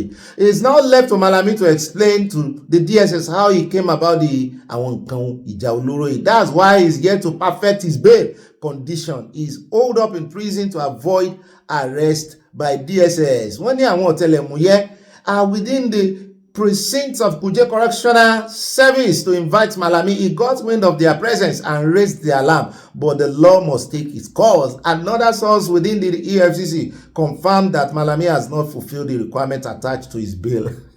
Ọjọ́ tí EFCC gbé lòdì sí ilé ẹjọ́ ní òrè mú 1.5 billion naira ó sì ró ti ìyàwó rẹ̀ àtọmọ rẹ̀ tó wà nù kí mọ́ sáà ìwọ̀ ó rí bí sáà ẹgbẹ̀rún sàámú rẹ̀ ò lè sámọ́ lọ́nà lọ́wọ́. Ó ní by our record, the ex-AGF is still in custody. We saw all manners of fake clips on social media on his purported arrival and rousing. Èmi náà rí mi ò mọ̀ bóyá AI náà fi ṣe àbí old video tó jáde láti inú jet personal jet wọ́n ló ti dé wọ́n welcome ẹ̀ múlẹ̀ ń ṣe èrè àwọn Haúsá múlẹ̀ yìí náà ti ẹ̀ mọ́ package nǹkan báyìí wọ́n ní irọ́ ni o wọ́n ló sì wà nínú akata wọn. Wọ́n ní however ìdí tí àjọ EFCC ò sì fẹ́ sọ̀rọ̀ sí ni wípé wọ́n ní the investigation of illegal arms possession falls outside the EFCC statutory mandate. The anti-graft agency reportedly handed over the weapons to the DSS. Wọ́n láwọn gangan náà rí torí àwọn náà rí ìtúlé rẹ̀ àwọn náà rí for a comprehensive investigation. So ní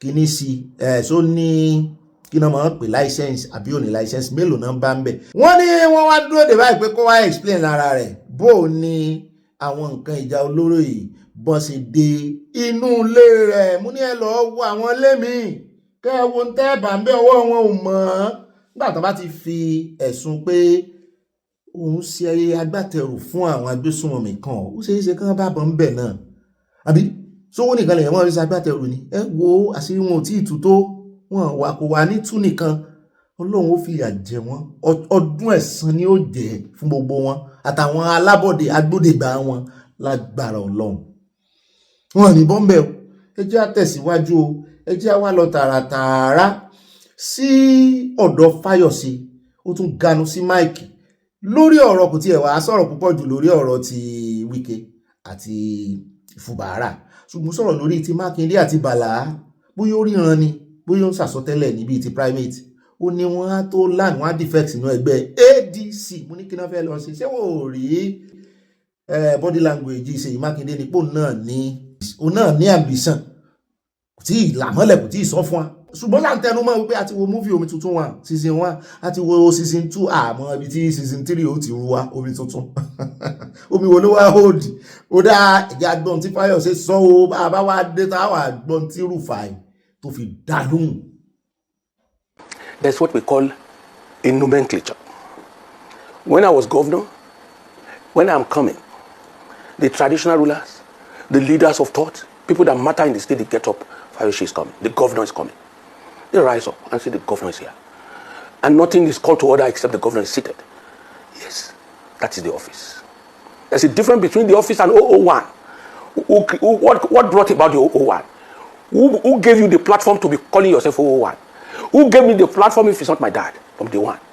It is a sad narrative for Governor Fubara to be struggling. It will be a sad story for my governor to be fighting fire me all the streets. No. Rather, he should manage the situation.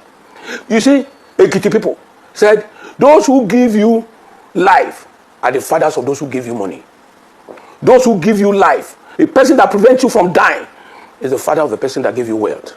Because if you have no life in the first instance, wealth will not come. Nobody will recognize. Who is Governor Fubara? I respect him as my governor. I said, I respect him as a governor. Sir, a governor goes before people and prostrate. I go to a whisper palace, I prostrate. I go to a certain place, I prostrate. What does he take away from me? Even if Wike is saying he's the leader, it's not to the mouth of Governor Fubara to be contesting that. We all know the truth. You don't know Fubara 3 years ago. You never heard of a Fubara 3 years ago. Please, like I said, I was supporting Austin Okpara. I was Austin Okpara's person. And I was just by Governor Wike to mold his opinion to support Austin Okpara. Towards the time of the election, in the car, when I was asking a pertinent question, who is the candidate? Who will be the candidate? Governor Wike told me, Fayose, I know where you belong. I know where you belong, and I'm not going that way. I'm going to Fubara. I never knew Fubara. I don't know who he is. Let us call a spade a spade. The moment Adam, in the Garden of Eden, realizes that he was naked, he became permanently naked till today. God made Adam in nakedness. We were given birth to in nakedness. The moment we begin to realize we're important, I am the governor. Who is the governor? A governor is a creation of some people. It is a creation and influence on some people, which is a major influence at the coming of. But where does this leave the people of River State? The people who voted. This is a democracy. Me, you said they should wait for another part of time to vote. Americans have conceded their powers to Trump. Trump is using the powers today. You understand? For them to say a word about Trump, they should go back to an election. And may I say to you, the same people of River State voted for that House of Assembly. They have transmitted their powers to that House of Assembly. And let me round that up for you to get it very clear. The people of River State, as wonderful as they be and want to make a choice, I'm not here to come and tell you the people of River State are with Fubara or with Wike, but I will not tell you they're with Fubara. I won't tell you that. You understand, my brother? Wike has been going around, drawing crowd. Fubara has the resources of the state. Let him go around too. My brother, whatever people who have power of creation can have power of taking out. And to the House of Assembly, they have the mandate. No matter the narrative, take my words. The House of Assembly removed me in Ekiti. Whatsoever hand is behind it, that time, it was Obasanjo's hand. It was a lot of elite's hand. But they accomplished it. I was removed. I became history. I went to exile. Life is about level by level. God has graduated this life like a pyramid. You are some Ashwaju is up there, the governors, the ministers, everybody is at the level. You can't tell me, majority of times, you can't tell me a man who is down the ladder wants to marry a queen somewhere. They will tell you don't have the capacity. So let's go back to the issues. Everybody must have helped everybody in life. But God in himself, God says, I hate ingratitude. I will only fight with what I have left. You can't sack Wike from Rivers politics. You can't sack me from Ekiti politics. I'm not supposed to say what I want to say to you now, and I will say it to you. It's about Ekiti politics. I was in this house 3 years ago. The current governor of Ekiti is of the APC extraction. I am of the PDP. He came to this house. He said, leader, he had called me that I would want to visit with you. And I said, you're welcome, Your Excellency. He came here and sat on the chair and said, Your Excellency, I want to beg of you. I want you to come to my support and my aid. I want you to stand by me in this government. I didn't go to him. He's the governor. He deserves all honor. I didn't go to him with all due respect. And he said to me, I go around the state. Everywhere I go, they will say, bow, bow, bow, which is his pet name. And when 2, 3 people say bow, 7 will say, Shoko, Shoko, Shoko, Shoko, which is my own pet name. Which, to him, I still have hands and legs everywhere in the state. Yes, I'm no more the governor. But that is a line of wisdom. That's a part of wisdom. I was taken off my feet. And I said to him, whoever has taught you this, has taught you the right thing. And if it's the leading of God, you are well led. I will give my support to you. That's why you see, when the governor was having issues in APC, I stood my ground. I went to Ashwaju. I told Ashwaju, this is the man that can win the election. The governor is doing well. My own position is always clear. Fubara, my governor, all of them got their strength from other people. Then let me go back to my governor too. Like I said, there are a lot brewing between Godfather, Godson in most states. But it is wisdom that makes the sitting governor remember that I am the governor and the father of the state. Look at Kogi. Why are we not having issues in Kogi? Why is Governor Kogi being very humble? Whatever you say about Yaya Bello, he doesn't want to hear it. Yeah, rí bí tí wọ́n bá politics dé wọ́n ti sọ di father and son. Wọ́n ti ẹ̀ wá wọ́n yẹ àwọn èèyàn tó dìbò fún wọn wọ́n yẹ wọn sẹ́gbẹ́ kan pátápátá nígbà jẹ́ pé àwọn èèyàn náà èèyàn kan ní darí wọn ọ̀pá kan ní Fúlàní fi ń da igba màálù ó náà fi ń ṣe abẹ́rẹ́ wọ́n ṣe ń hóye tẹ̀lé Wike kiri àwọn fẹ́ràn aninilára wọn gan-an. Aya ní ọ̀rọ̀ Fáyọ̀sé yé òun torí òun náà ti gba ìkóríta ìkọjá rí wípé tán bá máa yọ Fubara wọn á yọ ọ́ kẹ́ẹ̀ná dìmọ̀ kẹ́ẹ̀ní wọ́n pariwo kẹ́ẹ̀ná dáwọ́ jọlé lórí ni ó ní wọ́n yọ tí ò sí nǹkan tí ó ṣẹlẹ̀. Ẹ jẹ́ wá gbọ́ síwájú sí ní tó fẹ́ sọ nípa wípé wọ́n lé kúrò ní ẹgbẹ́ PDP òun àti Wike ó ní òun àti Wike àwọn iṣẹ́ ẹni tí wọ́n lè lé kúrò ní ẹgbẹ́ bẹ́ẹ̀ náà ló ti sọ̀rọ̀ nípa àwọn Mákindé àti Bàlá. You don't joke with. You can't expel Ayo Fayose, Wike, and all that. We equally expel them. The actions and inactions clearly states to you that the party is in trouble. You see, in the PDP, that is their faction or their group that is recognized. By who, sir? They said your group, the Wike group, that you people are on your own. INEC, as of today, has told the two sides. They did not take the candidate from Ekiti. They wouldn't have taken the candidate from Osun. That is to tell you that INEC doesn't recognize the PDP anyway. In Ekiti now, no candidate when they published the list. In Osun, the governor smell rat, ran to accord, which is okay for him. And let me equally tell you very quickly.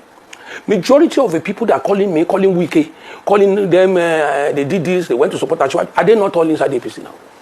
Let's call it spade a spade. Majority, even the vice presidential candidate, even Atiku himself, all of them has abandoned the PDP. You understand? You can't build house on a faulty ground. You can't build house on the swamp. The party is already a swamp. Those people that are making noise and running around, how many? Let them call governors meeting. There's things that looks like shame. I don't want to mention names, but they know that. And I want to tell you again to this public. I want to say it to you that Governor Makinde, Governor Bala will go to EDC. No, the same Governor Makinde. I was a moderator of the media chat with him. He said categorically that on the basis of his own personal principles, he will not go to the PDP. And I think it was after media chat that he will not go to the APC. It was after. Go to APC. Where will he go? He will go to ADC. Because this PDP. No, but he said categorically that he will remain in PDP. Because some people, on the basis of principle, should stand firm. That's a gentleman's talk. I agree with you. But let me, I'll just ask you a question. Where is PDP now? The only body that that is recognized. And the new NWC. No, there's no. They all say they are going to rebuild that party. In spite of I just said it. The objections of those who left. No. Or who we are politicians. We must be talking tough. We must be talking in manners that will show that we have substance. That is what Kabiru is saying. Kabiru is my friend, he's a gentleman, but I don't have issues with him. You see, when a cloth is turned two ways, it's no use to the two sides. Let me tell you the truth. Why did INEC not? Maybe Kabiru SAN led the one you said recognize in quote. When they submitted the name to INEC, why did INEC not publish the name? The PDP is not. INEC says there are matters in court that will need to be resolved. Excuse me. If this matter in court, for instance, is not resolved and there's an election, what will happen, sir? People who did not participate in election will go to court to go and take a mandate they did not participate in. Let's call it spade a spade. PDP is a cloth, new or old, turned into two halves, of no use to the two factions. We say God is coming. God will catch you. God is coming. The coming of God might not be 10 years old. The coming of recognition of a faction in PDP might not be another 1 year. God is coming. It's better for you to guide your life. Why did the governor should not wait for God is coming in PDP too? Isn't something untidy about you saying you are still in PDP and then you are supporting the APC? Just the same thing that Minister Wike is doing. There's something untidy about it. The coming in of Buhari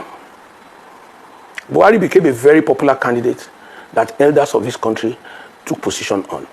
Whatever he did in government is another story. It was a decision. Everybody accepted it at his coming. Both PDP, anybody, they fell in and supported him. Secondly, I have not shied away from supporting the president even when I was in office. I visited him, and when I go there, it's public. I don't go by corner. When he had a knee surgery, I was there. You understand? So what I'm trying to tell you, don't forget, I'm a party man. But, above it all, I am a statesman. Ó lè káàbọ̀ padà ogun tó wá sọ ẹ̀rùfà wá kó ogun ẹ̀ pọ̀ ó summarize gbogbo ẹ̀ ó ní Fáyọ̀ṣe gan ò lẹ́nu ọ̀rọ̀ lórí gbogbo àwọn tí ń sọ̀rọ̀ lé lórí mo ní Rufai bó ló ṣe mọ̀ ó ní iPhone láàyè ẹ bá ń tẹ̀sí ẹja gbọ́ lẹ́nu Rufai ò ṣe ní. I mean, this an interview as they like anytime. So it's a very brilliant interview. But some things I'll just try to call him out on. You see, the problem I always have with our politicians is their hypocrisy. Now you're trying to endorse godfatherism and you're saying that, Fubara should kowtow to Wike, sort of.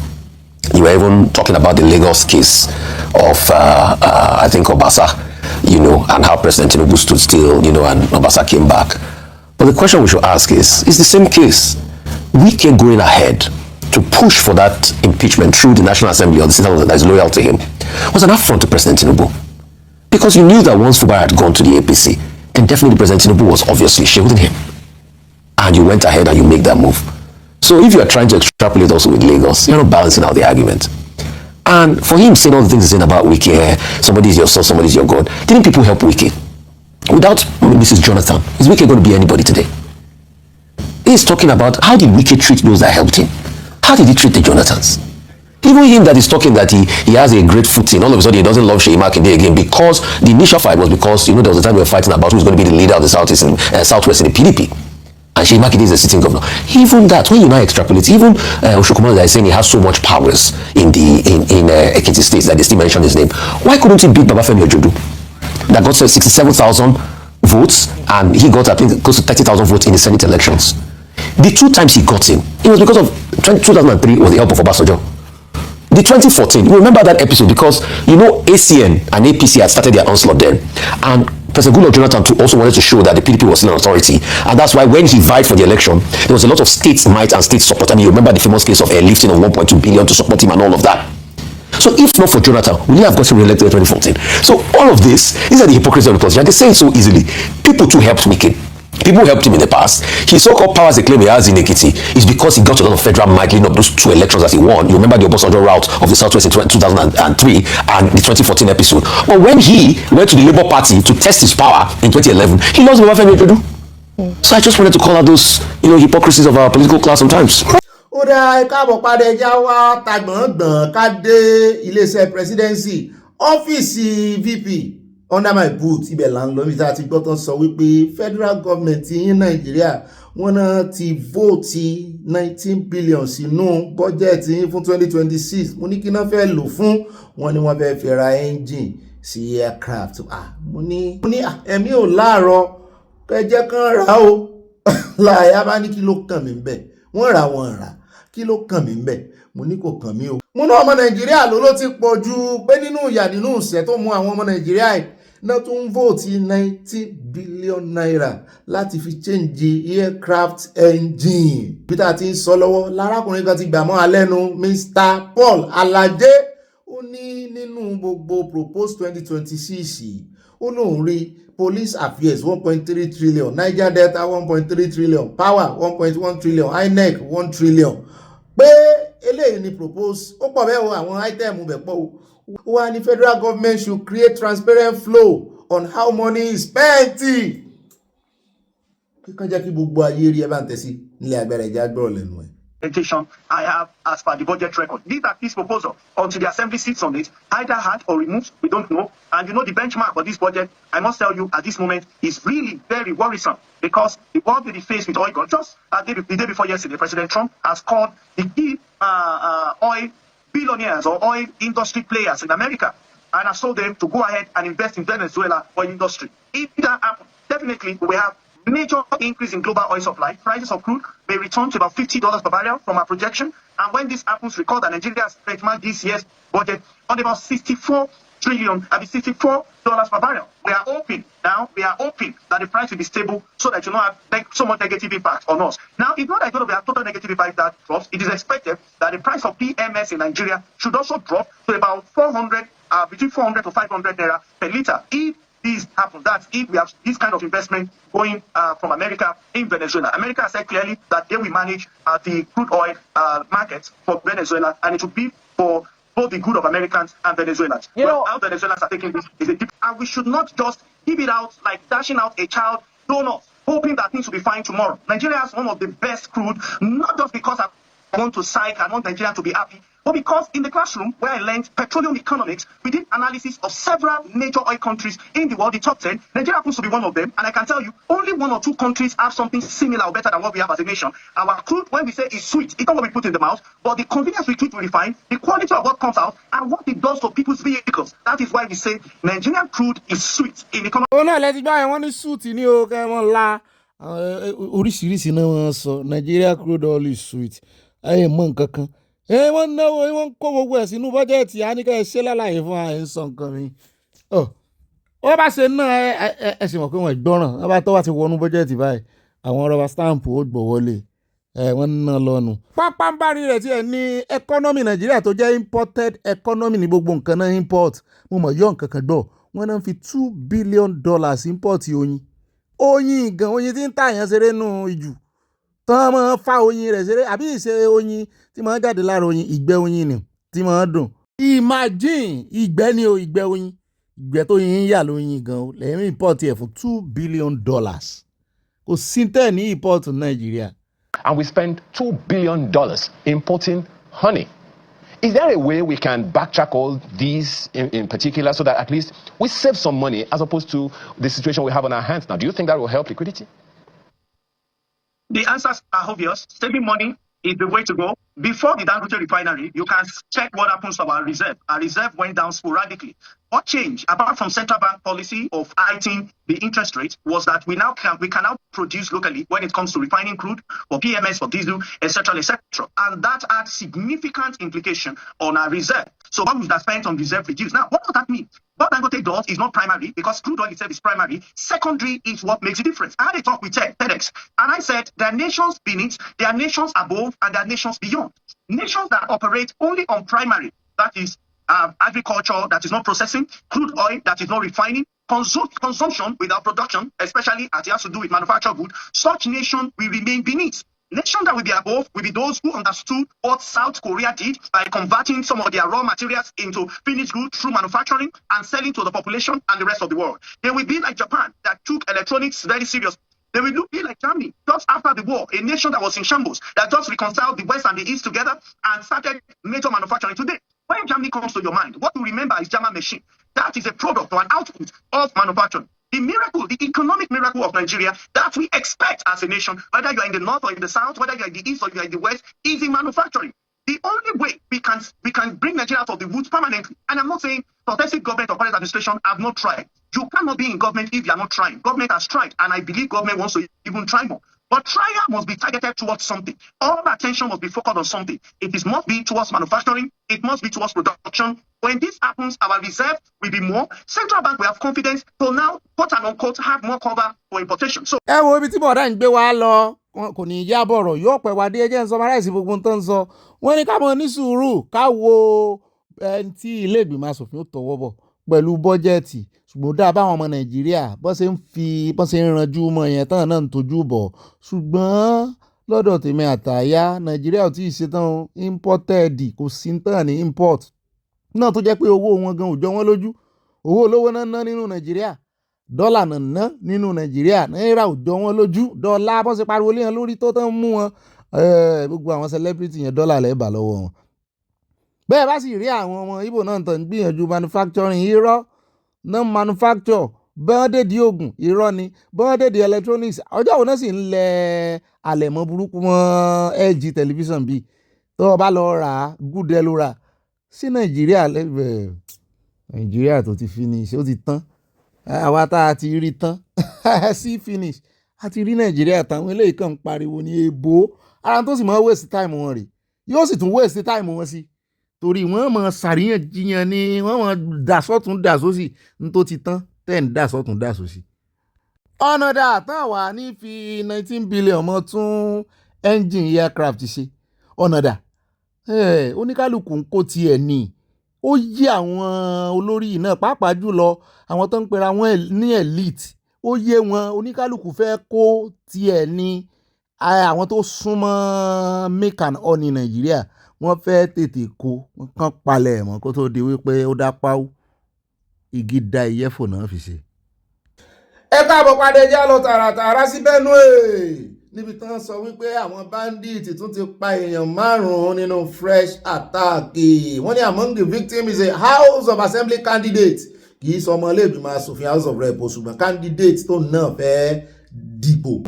fẹ́ dupò fún house of rep láti Òtúpọ̀ Apá state constituency wọ́n lòun náà bá ìṣẹ̀lẹ̀ yìí lọ ẹ jẹ́ àwòwò sí lọ. Today is Tuesday. It's another Black Tuesday in Akwa land, precisely Akpa Utobi. At about 1 p.m.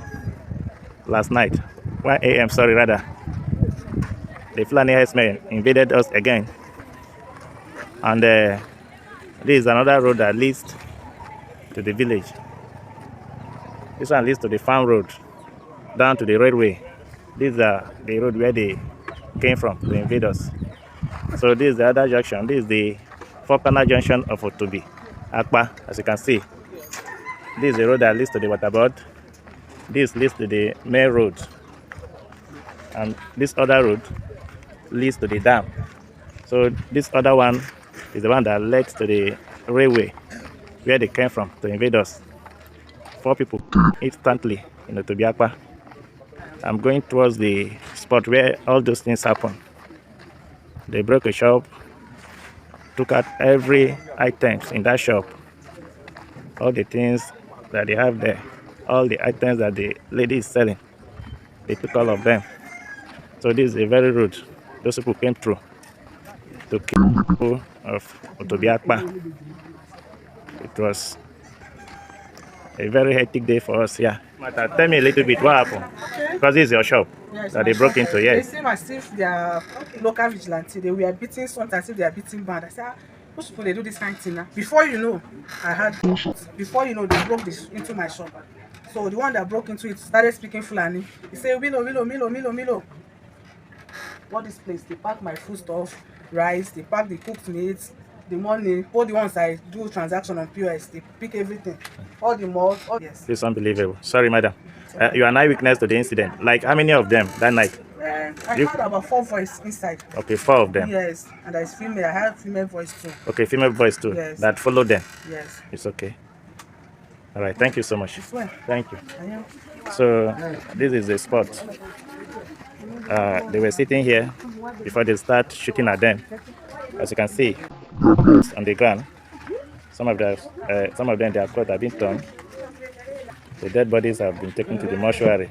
ó náà lẹ ti rí yẹn o ojoojúmọ́ ayé àṣebó oní 5 ni wọ́n ni ṣùgbọ́n mẹ́rin ni ẹni tó ṣe narration yìí tó sọ. Ó sì ní láàánú ní Benue náà ló tún ti ṣẹlẹ̀. Ṣé rí gómìnà wọn yẹn tó ń pera rẹ̀ reverend yẹn lọ́dọ̀ tèmi owó ẹ̀wọ̀n wọ́n ti lọ́mọ ọba mọ́ lọ́dọ̀ tèmi owó ẹ̀wọ̀n. Ibẹ̀ náà ni ti ń ṣẹlẹ̀ ibẹ̀ yé wá tà wá o. Kódà ẹ jẹ́ á tẹ̀síwájú ẹ jẹ́ á wá lọ sí Makoko níbi tá a ti mú fọ́nrán wá fún yín lánàá tí wọ́n bulldozer gbogbo ẹ̀ wọ́n tún ju tajútajú lù wọ́n bẹ̀. Àtúbọ̀tán ẹ̀ lẹ́yìn ìgbà tí wọ́n wá wọlé tán wọ́n ní gbogbo àwọn ọmọ ọbẹ̀ náà wọ́n ní orí omi náà wọ́n kó lórí omi o. Inú ọkọ̀ wọn inú kénú náà kẹrù wọn sí pé sálè tún wá fi bulldozer lé àwọn bẹ́ẹ̀ bá sì ń bọ̀ àwọn ó sá lọ sí àárín agbami bẹ́ẹ̀ bá ti lọ tán àwọn ó tún padà wá àti pé àwọn tí ẹ̀ lè dúró láàrin agbami ọmọ omi làwọn mo ní wọn ga o. Wọ́n sì láwọn ará bíi 70% gbogbo ẹja àgànyìn tá à ń jẹ wọ́n ní àwọn náà ń wà wọ́n ní kó mọ̀ di wípé ẹ̀ẹ́dọ̀já ní ìsìn nínú ká ẹ mọ̀ rí ẹja àgànyìn mọ́ tàbí ẹ̀wọ̀n jẹ́ ìgún ní mo ń sọ o àbí ẹja àgànyìn náà pọ̀ náà mọ̀ pé kásàlẹ̀ ẹja ìgún ẹ mọ̀ bínú ẹja ìgún kẹ́ ẹ mọ̀ ríra mọ́ tàbí kó wọ́n bí ojú ẹ bá ń tẹ̀sí ilé agbẹ̀rẹ̀ ẹja ògùn sí lọ. One day there was here and our people now come they shout say all these people don't come they want to break our house and we don't know what's happened. Just one day they just starting break the house from up to here. They now said now 30 meter they want to take, but now the one way they're taking past 30 meter 100 meter they now saying it still remain 150 they want to take again. So now here we are sleeping now 3 houses we have here, all the 3 they don't break them. Ṣé lórí omi náà ti wọ́n 30 meter 100 meter 150 meter ó ga o ṣùgbọ́n èmi náà ti dé etí ìlàjẹ ìrí o ìdọ̀tí tó wà ń bẹ̀ kì í ṣe kékeré o. We are no longer sleeping in our homes. We are sleeping inside boats. We are exposed to rain and harsh sunlight. We now beg for food before we can eat. Tear gas was fired and our children were affected. We lost 2 or 3 children. I'm Dr. Nyabito, and we've been in Makoko since 2009 through the RCCG Hope Center project, and we've been running projects with the people in Makoko. In 2012, we had the issue of demolition by the then government, but it was stopped at that time.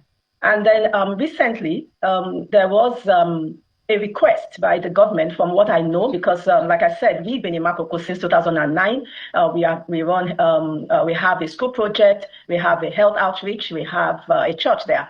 And so we are quite integrated with the community. And so I found out that there was a request to remove the people from under the power line, 30 meters or so from under the power line. There were conversations with the Bale and the need for safety for the people and the nation, and generally. So that was agreed upon, and the demolition was to focus on removing the people from under the power line, 30 meters, and the places were marked. But then this continued beyond that 30 meters to 100 meters, and right now almost into, clearing almost all the structures underwater. Now, the challenge is that the people were not aware that this was going to happen. And so it came suddenly. What they were aware of was the 30 meters. And right now there's chaos, there's confusion, there has been loss of lives that have been told by the community. And some of them have been, I know one person, his name is Toby Aide, has been carried away because he was trying to defend his home and community, to say that this was not what was agreed on, and it was whisked away and is yet to be returned. Oh no, let's go. Ẹgbọ́n ta ló lẹ́bi. Wọ́n ní power line tó gborí omi kọjá 30 meters kiri sí power line.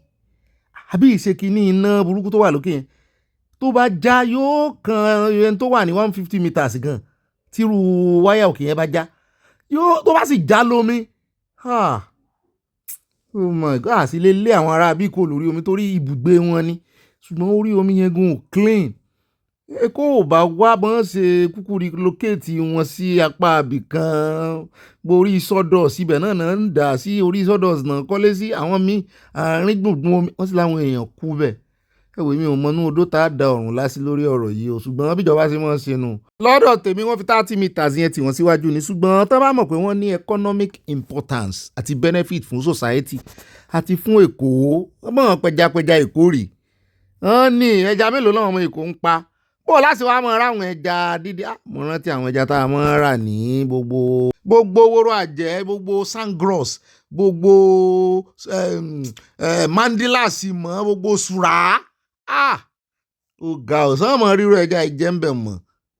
ẹja wá dé iléeṣẹ́ ológun ìkànnú àwọn ẹ̀ka iléeṣẹ́ ológun ni wọ́n mọ̀ bóyá àwọn torí omi ni àbí torí ilẹ̀ níbi tán náà ti ń ṣe lecture tán ti ń sọ pé gbogbo ohun tó bá jẹ́ terrorism finance àwọn fẹ́ tojúbọ̀ àmúfọ́nrán rẹ̀ bọ̀ bẹ́ẹ̀ náà látún wá yà lọ́dọ̀ arákùnrin kan expert ní security expert ní tí àwọn rẹ̀ lẹ́mọ̀lẹ́ díẹ̀ báyìí àmọ́ gbé wá sórí ètò àfi bú wa fi ń ṣàpèjúwe rẹ̀ ni òun náà ló tún wá ṣèkìlọ̀ wípé ẹ mọ́ pardon èèyàn kankan mọ́ òun gbọ́ pé wọ́n pardon àwọn kan ní Katsina 70 terrorists kí lẹ̀ ń pardon wọn fún bó lẹ́sẹ̀ mọ̀ pé tí repent bó ṣe mẹ̀mí inú wọn ni demon tó wà nínú wọn tá ń lè jáde tá ló ṣe deliverance fún wọn tá ń ṣe rúkàyà kan náà wọ́n ń pè rúkìá náà wọ́n ń pè tó fún rúkìá náà wọ́n ń pè mí náà rí kan náà níbi tí wọ́n ti ń ṣe fọ́mọ kan ẹ bá mọ tí àfáà yẹn ń ṣe fún arábìnrin mú èmi ò mọ̀ pé wọ́n ń ṣe deliverance náà so deliverance is rúkìá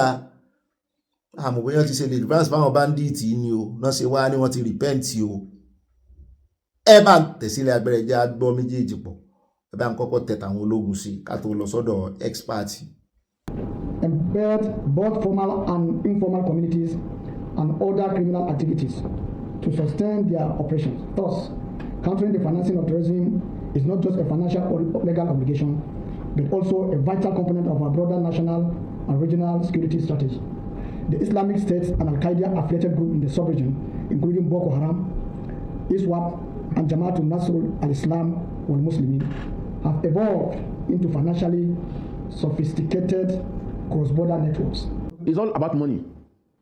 There's no way the terrorists, insurgents, even bandits can operate if he hasn't gotten the money. He needs money to buy a weapon.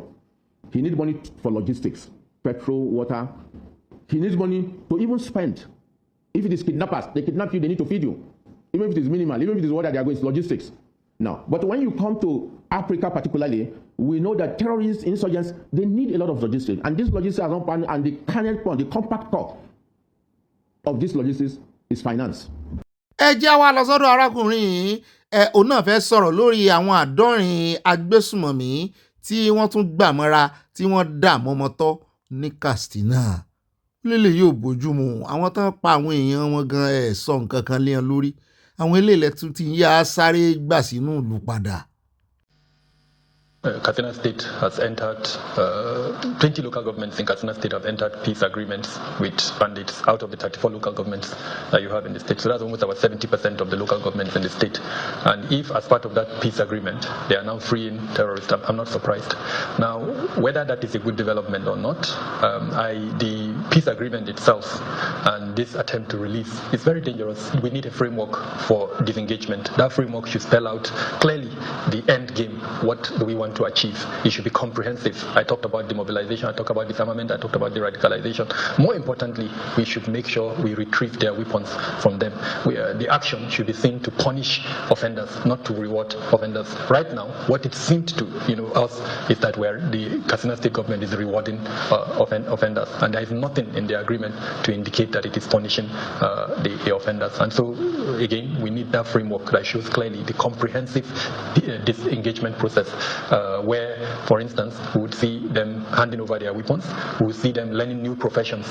wọ́n ti sọ́rí lórí ìkànnì nípa arákùnrin pé nǹkan kan náà ni wọ́n ẹ̀rí pa Hausa ni nǹkan náà ni wọ́n ìwọ ló ní kò bójúmu o tún sọ̀rọ̀ comprehensive o tún sọ̀rọ̀ pé kán kọ́ wọn ní trade àní ká mọ̀ ṣe mọ́ abirú kìlìlì ìwọ ló tẹnu àbùkù lù ìwọ náà ló tún ní kánà lè ní comprehensive ẹ̀rí pa ń gbà wájú ń gbẹ̀yìn ni ṣùgbọ́n èmi jẹ́rìí minister of defense o kò ní í gbà fún wọn kò sí radicalization kankan mọ́ kò sí negotiation fún wọn. ó rẹ̀ káàbọ̀ padà ọjà wáyà ní Ẹdó níbi tá a ti ń gbọ́ tí wọ́n ti ń kìlọ̀ fún Ọ̀pẹ́bọlò pé àwọn ọjọ́ ọ̀la Ẹdó people pàápàá jùlọ àwọn ọmọ school epoma tó rè kó 52 nù wọn sẹ́wọ̀n yìí tó o sì nìkan rè rí máǹdì wọn sí correctional center kó bójú mu o tó bá jọmọ rẹ̀ wà láàrin wọn ńkọ́ àwọn ọmọ yìí sì ń pariwo àwọn òbí wọn náà ń pariwo bẹ́ẹ̀ náà ń fègùn lé ọ ṣé bó ṣe fẹ́ win ní tó fẹ́ tó ṣe fẹ́ wá àwọn tí ó dìbò fún olódòdẹ tó ní 2.5 million sára àwọn tí wọ́n máa dìbò fún olódòdẹ tó máa help ẹ̀kọ́ rí.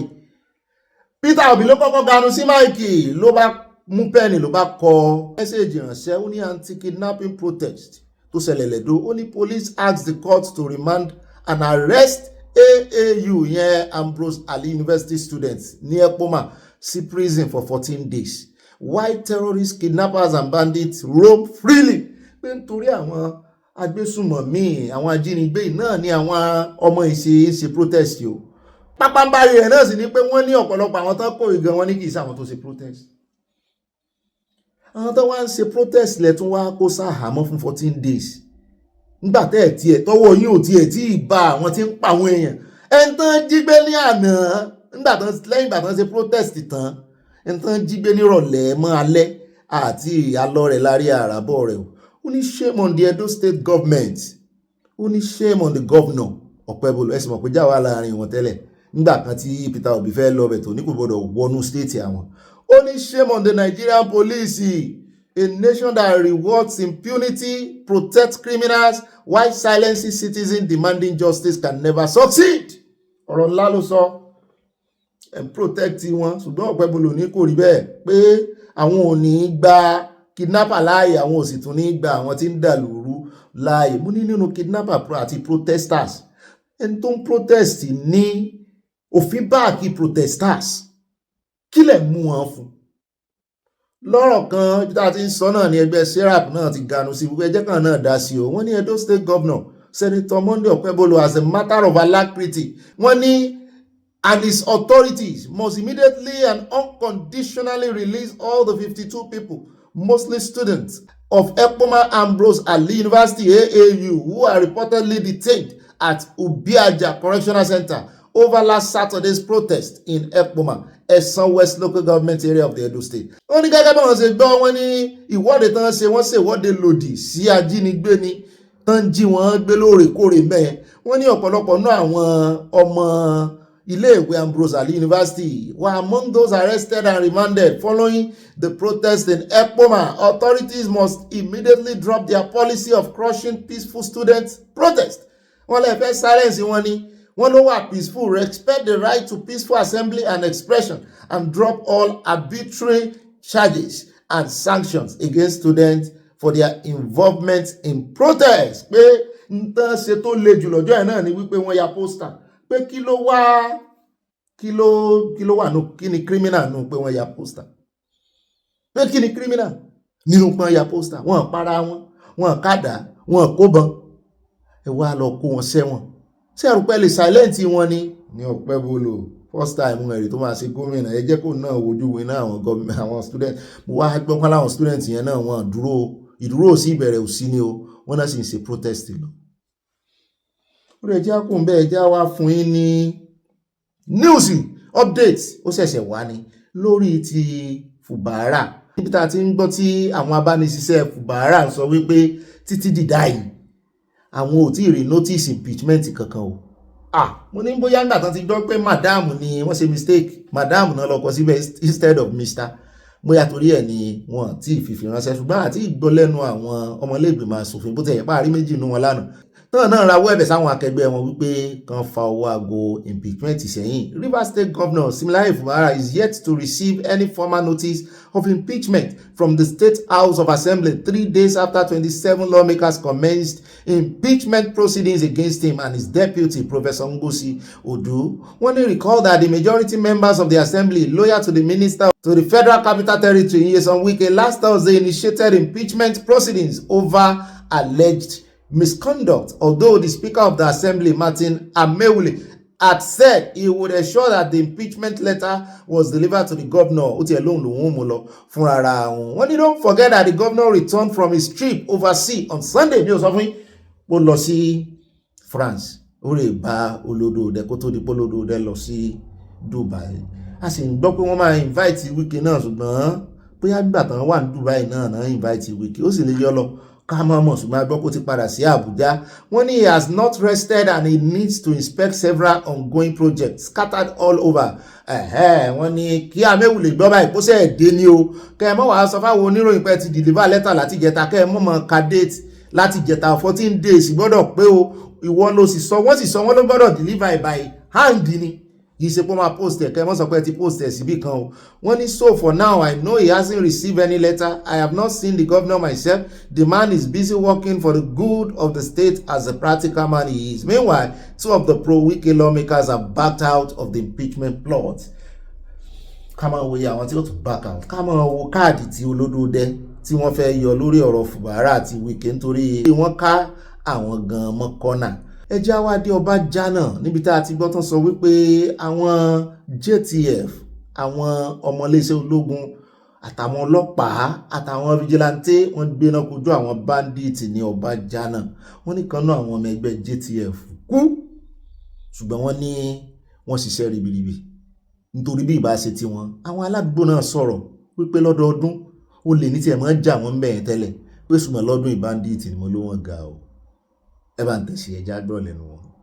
Me and my 2 kids, I just use something to cover them because I don't even know where to run to. I can't go outside. I can't do anything again. We don't have. It's not. You know, it's the midnight. There's nowhere we can go. We are just praying that God should just protect us. Last year, it was kidnapping, entering people's house, killing people, taking them to the bush, demanding for ransom from them. Even people that did not have, they will find way to look for just to free their people. Some people they some people, some they free them. This year now, it was bandits. People. We beg the government, they should please help us. Sir.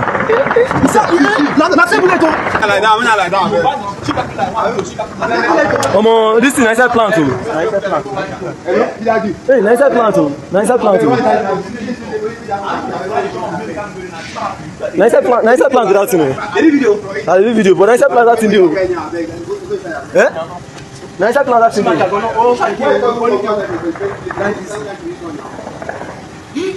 Nicer plant that thing do. Called about 3 days ago, there was a positive engagement, a clearance patrol and operation, where the camps that they were hived in were taken out and a lot of them were flushed.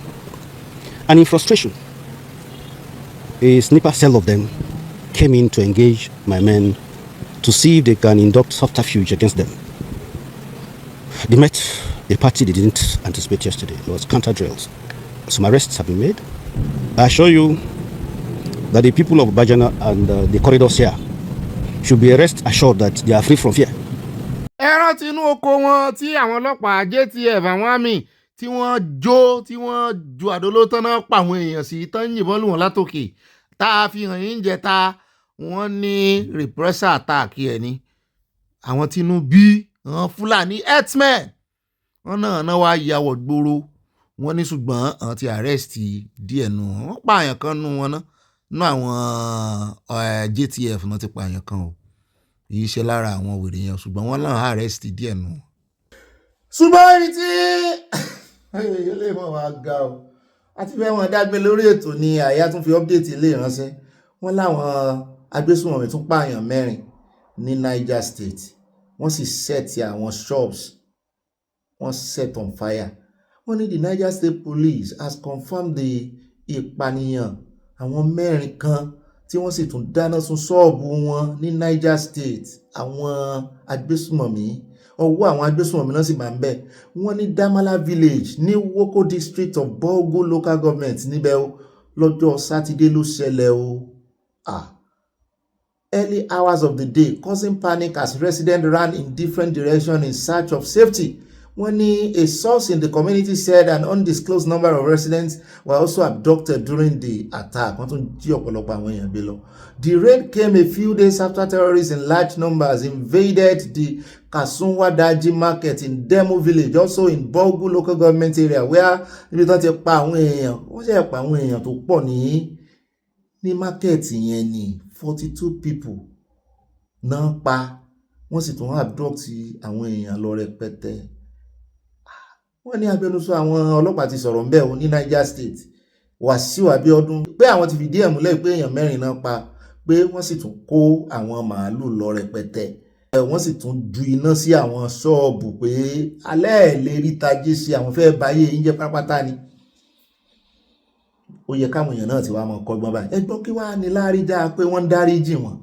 Abẹ́ ẹ̀gbọ́n ogun tí arákùnrin yẹn sọ 70 people ẹ̀rí ń Katsina tó ń celebrate wọn bí ìgbà tán soríire orí ibú náà sì ṣe. Wọ́n ní clearance operations are currently ongoing while security monitoring has been intensified to prevent further attacks and ensure the safety of the residents. Agbẹnusọ iléeṣẹ́ ọlọ́pàá ló sọ bẹ́ẹ̀. Wọ́n sì sọ wọ́n ní abitóyin létí náà pé ẹ̀yin tí Ìkòyí ilé wọ́n ní ẹ má bẹ̀rù ẹ má fòyà ò lẹ́tà tán kọ wọ́n ní wọ́n bọ̀ owó àwọn ń bẹ̀ àwọn ti dúró sí strategic places àwọn ọlọ́pàá ló sọ bẹ́ẹ̀ oṣù mẹ́rin náà ẹ má fi gbogbo ara sun o ojúlala kan fi sọrí o.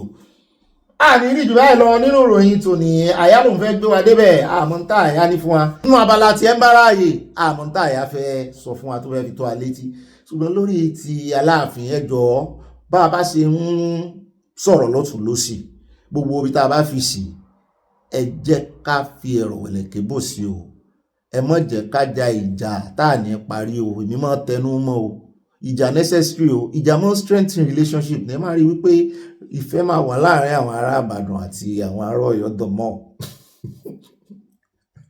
ṣùgbọ́n àwọn èèyàn wọ́n sọ̀rọ̀ kò bá kún gbé síra wọn wọ́n sọ́sọ́ bá ara wọn wọ́n sọ ṣégeṣége ọ̀rọ̀ sí Aláàfin bẹ́ẹ̀ náà náà sọ kò bá kún gbé ọ̀rọ̀ ránṣẹ́ sí Olúbàdàn náà wá wò pé bá a ṣe ń sòkò iná don't throw stones at the glass house torí bí ìgbà téèyàn ń sọ̀kò lọ́pẹ́ ni òkúta bá sì sọ mọ́pẹ́ lọ́pẹ́ sọ ọmọ ni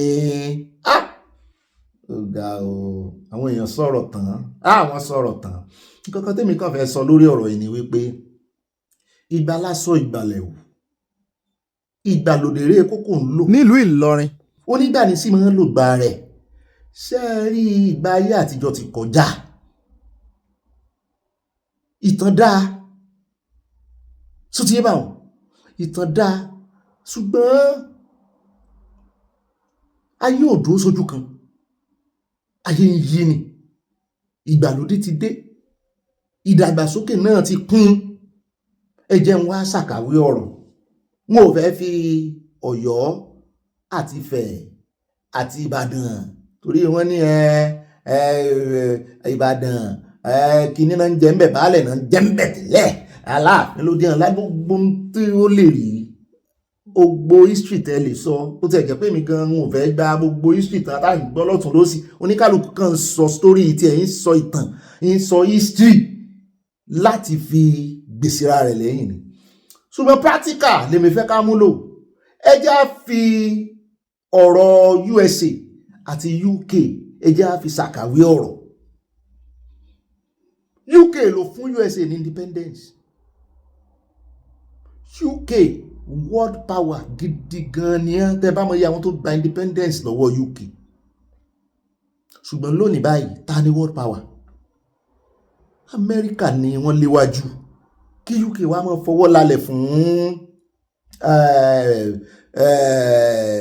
Trump kó mọ̀ pé ara rẹ̀ ní kíní mọ́ kó mọ̀ ṣe rí pé ọgbọ́n náà ń bá lò kí UK wá máa ṣe bẹ́ẹ̀ kán sì máa lo ògo àtijọ́ pé bọ́dọ̀ àwọn náà ti gbòmìnira kán mọ̀ pé irọ́ wọ́n gbòmìnira lọ́dọ̀ yín ò ní kán mọ̀ dàgbà sókè USA ti dàgbà sókè in fact ṣẹ́kọ́nọ́mì ní ká sọ ṣe fẹ́ fi wé ti UK kí lẹ fẹ́ fi wé kò sì bá ìtàn wọn jẹ́ wọ́n gbà wípé abẹ́ UK náà ti kúrò ṣùgbọ́n wọ́n ti grow débi wípé apá UK ò kà wọ́n ti grow kọjá gbogbo. UK mú ọlọ́run ní ọ̀gá mi. So ló dífá fún ẹjẹ́ àgbé gbogbo ẹ̀ sẹ́gbẹ̀ẹ́ ara wọn àgbà gbogbo ìtàn tẹ́ ń sọ ẹjẹ́ àgbé gbogbo ẹ̀ sẹ́gbẹ̀ẹ́ ara wọn ṣé tilẹ̀ ní ká sọ ní Ìbàdàn sọ́yọ̀ mọ iye Ọ̀yọ́ tó máa yọ nú Ìbàdàn wá mọ pápá ń bá rí ibẹ̀ náà ni wípé ọ̀pọ̀lọpọ̀ àwọn ìlú yìí níbi táwọn ọba yìí ti ń gara tán ti ń claim kínní wọn develop. That's the sad thing about these things. Wọn develop kọ́bọ̀.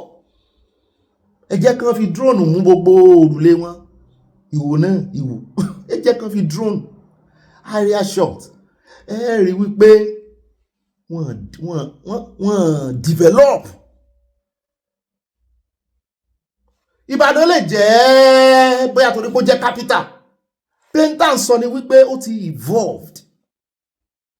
Ìbàdàn lè dá dúró gẹ́gẹ́ bí orílẹ̀-èdè mélòó òru wọn Ìbàdàn àti èmi ò sọ̀rọ̀ kíní wọ́n kíra wọn orí bàbá tún mẹ́nu lé ọ̀rọ̀ yẹn ní ìsìn stúùlù yẹn ju kíní lọ ṣùgbọ́n stúùlù wo ló ju stúùlù fẹ̀ lọ ebi bẹ́ẹ̀ ni dádì gbogbo wọn ti wá àbí mo ní dádì gbogbo àwọn ọba yìí ti wá dia dádì ibo ni dádì wọn ti wá dia popsi yeah me-Wik ibo ni popsi wọn ti wá ebi fẹ̀ ni àbí ìṣẹ̀fẹ̀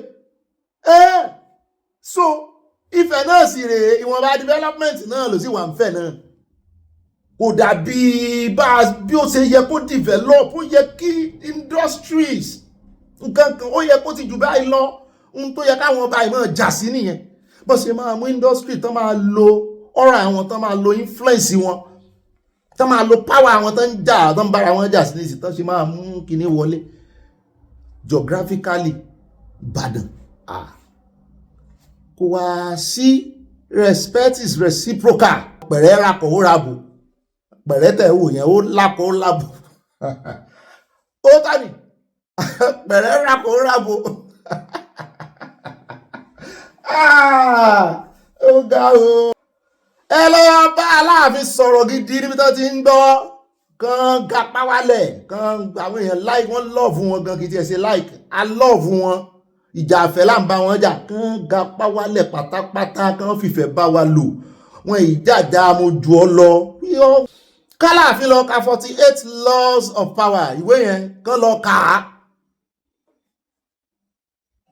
kà á ìwọ̀nba ní èèyàn kì í wà available all the time bẹ́ẹ̀ ìwọ̀nba ní alágbára ò kì í ṣó ara ẹ̀ alágbára ò kì í ìyá wọn kì í sọ̀rọ̀ jù ẹ jọ̀ọ́ ẹ kó làkó lẹ́kọ̀ọ́ ẹ kó kọ́lá ò fọwọ́ sí tán ṣe gbó bẹ́ẹ̀ ṣe lè dánú mọ́ gbogbo ìjà wà nílẹ̀ ẹjàjà yín ẹ bá ti parí ẹ lè fi dá wa dúró torí bẹ́ẹ̀ náà ní ọ̀rọ̀ Yorùbá nation Oòduà nation Ọ̀yọ́ náà ló ti bẹ̀rẹ̀ ẹ lè fi dá dúró ó dáa ṣàdúpẹ́ o torí àwọn kan tó fẹ́ wọn mú ti Sunday Igboho mọ́ ẹ wọ́n mú ti Sunday Igboho mọ́ kò sí tó kan Sunday Igboho bẹ́ẹ̀ láti gbà tí bàbá Aládọjà kan ti wọlé ṣe rí àwọn àti ṣe rí wọléwọ̀de àwọn àti Sunday Igboho ọmọ wọn ni bàbá wọn ni yes kí ló kàn bí bàbá wọn bẹ́ẹ̀ bá fún ní bàbá wọn fi bí bàbá wọn náà sì dá padà fún yín.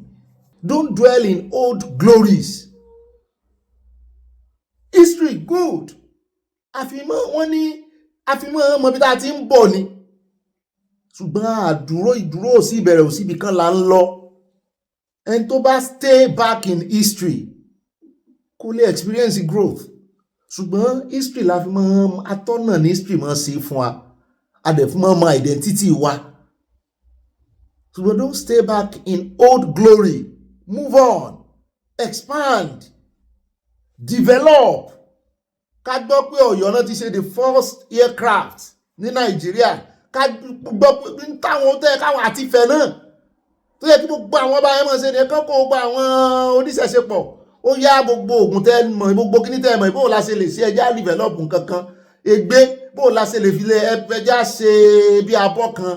Ká wá fi gbogbo ń tẹ́ bá fi mọ́ ṣe gbé ẹfẹ́ gbé ṣe fi dì í kẹjá move káwọn ọbẹ̀lẹ̀ ká abọ́ káti ẹ̀bẹ̀rẹ̀ láti bí abọ́ ìsásùn báyìí káti ẹ̀bẹ̀rẹ̀ láti bí abọ́ tá a mọ́ fi wẹ̀ abọ́ agbada tán mọ́ fi wẹ̀ wà ń gbà náà ká bẹ̀rẹ̀ ń bẹ̀ kẹ́ di egbé mọ́ lára kó ní kálukú irú wa Ọọ̀ni of Ifẹ̀ tán ń gbé jẹ́ẹ̀tì kiri àtàláàfin náà mọ́tò ẹ mọ́ wọ mọ́tò mọ́ gbogbo yẹn ló yẹ kẹ́ jókòó kẹ́ kò àsírònú development kankan àfìjà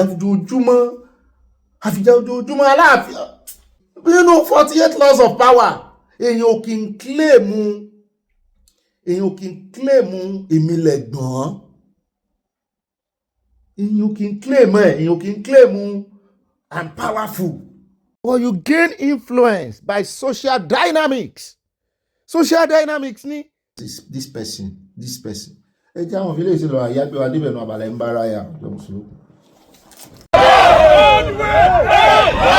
ó dá ọ̀gá mi àní ìgbà táìmù wa nínú Abala ń bára yè iléeṣẹ́ ológun là ń lọ níbi tá a ti gbọ́ wípé Amẹ́ríkà ti mú lérí ṣẹ o, wọ́n ṣe lérí wọ́n sì mú ṣẹ o, wọ́n ní gbogbo nǹkan ogun táláwọn fẹ́ máa tà fún Nàìjíríà wọ́n ti ń kóde o.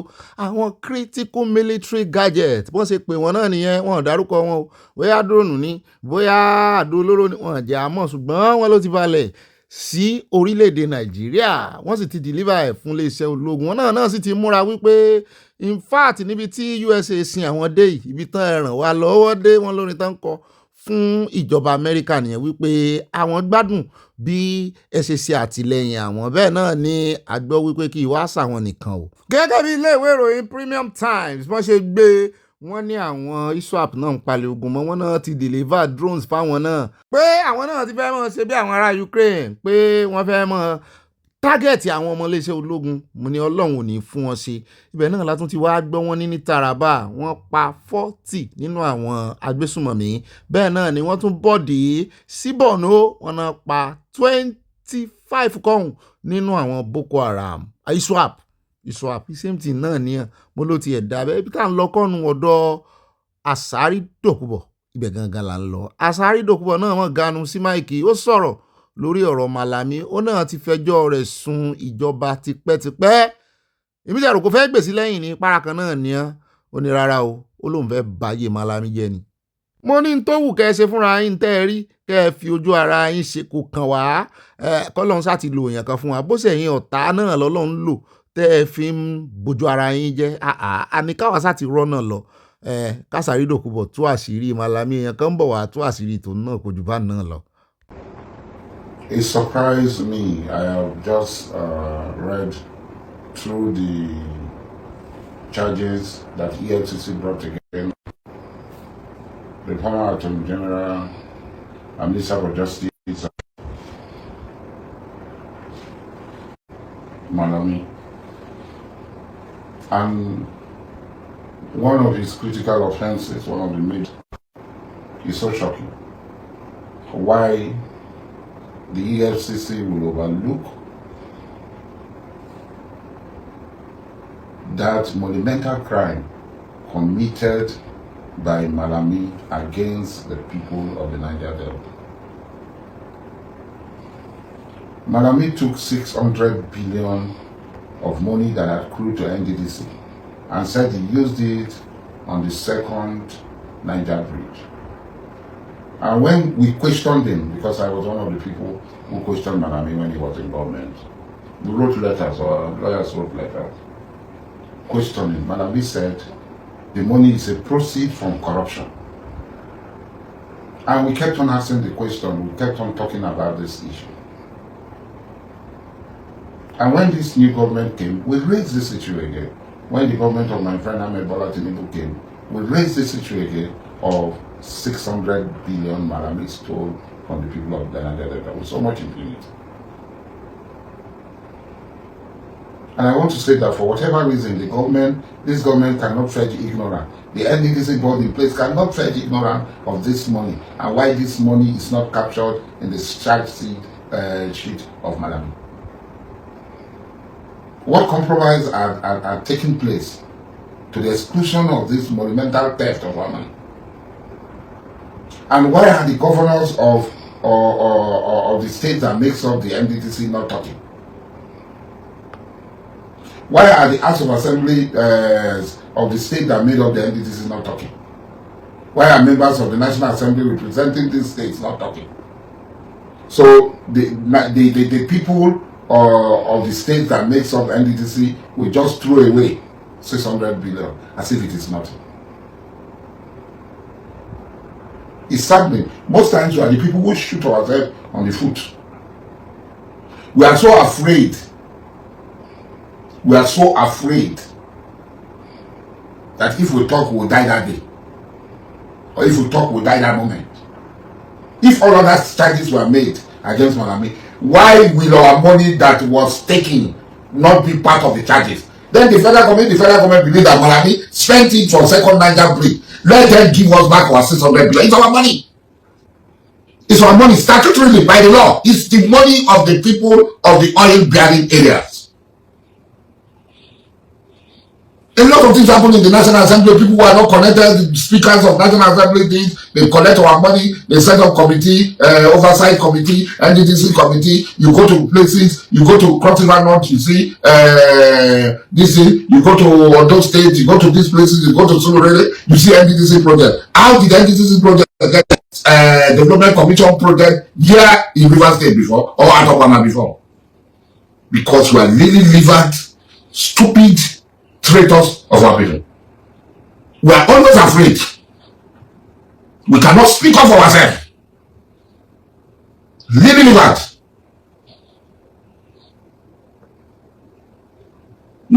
Northeast Development Commission has been there. Let them show us one project here from Northeast Development Commission. But our projects are in Kano. NDTC projects are in Kano. NDTC projects are everywhere. Now Malami is being charged for his theft, grand theft, grand bandit. And our own 600 billion is not there on this charge sheet.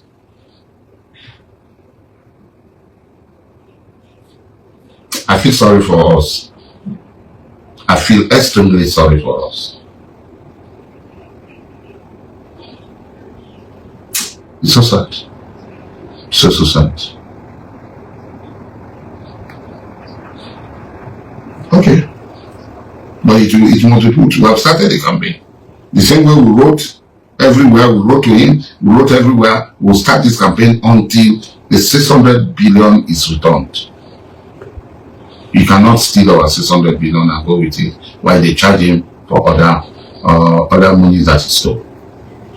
Ó náà lẹ́gbọ́n lẹ́nu Asari Dokubo first time tí máa rí Asari Dokubo tó make sense sí mi rè 600 billion naira kí ló dé táwọn ilé ìgbìmọ̀ aṣòfin gbójú kí ló dé táwọn èèyàn sọ̀rọ̀ àwọn èèyàn náà ń bi Asari léèrè pé kí ló dé tó náà kó ẹ̀rí jọ kó gba EFCC só ti probe só ti petition rẹ̀ wọ́n á kàn dárúkọ billions sá bí ẹni pé owó ò dákọ̀ mu.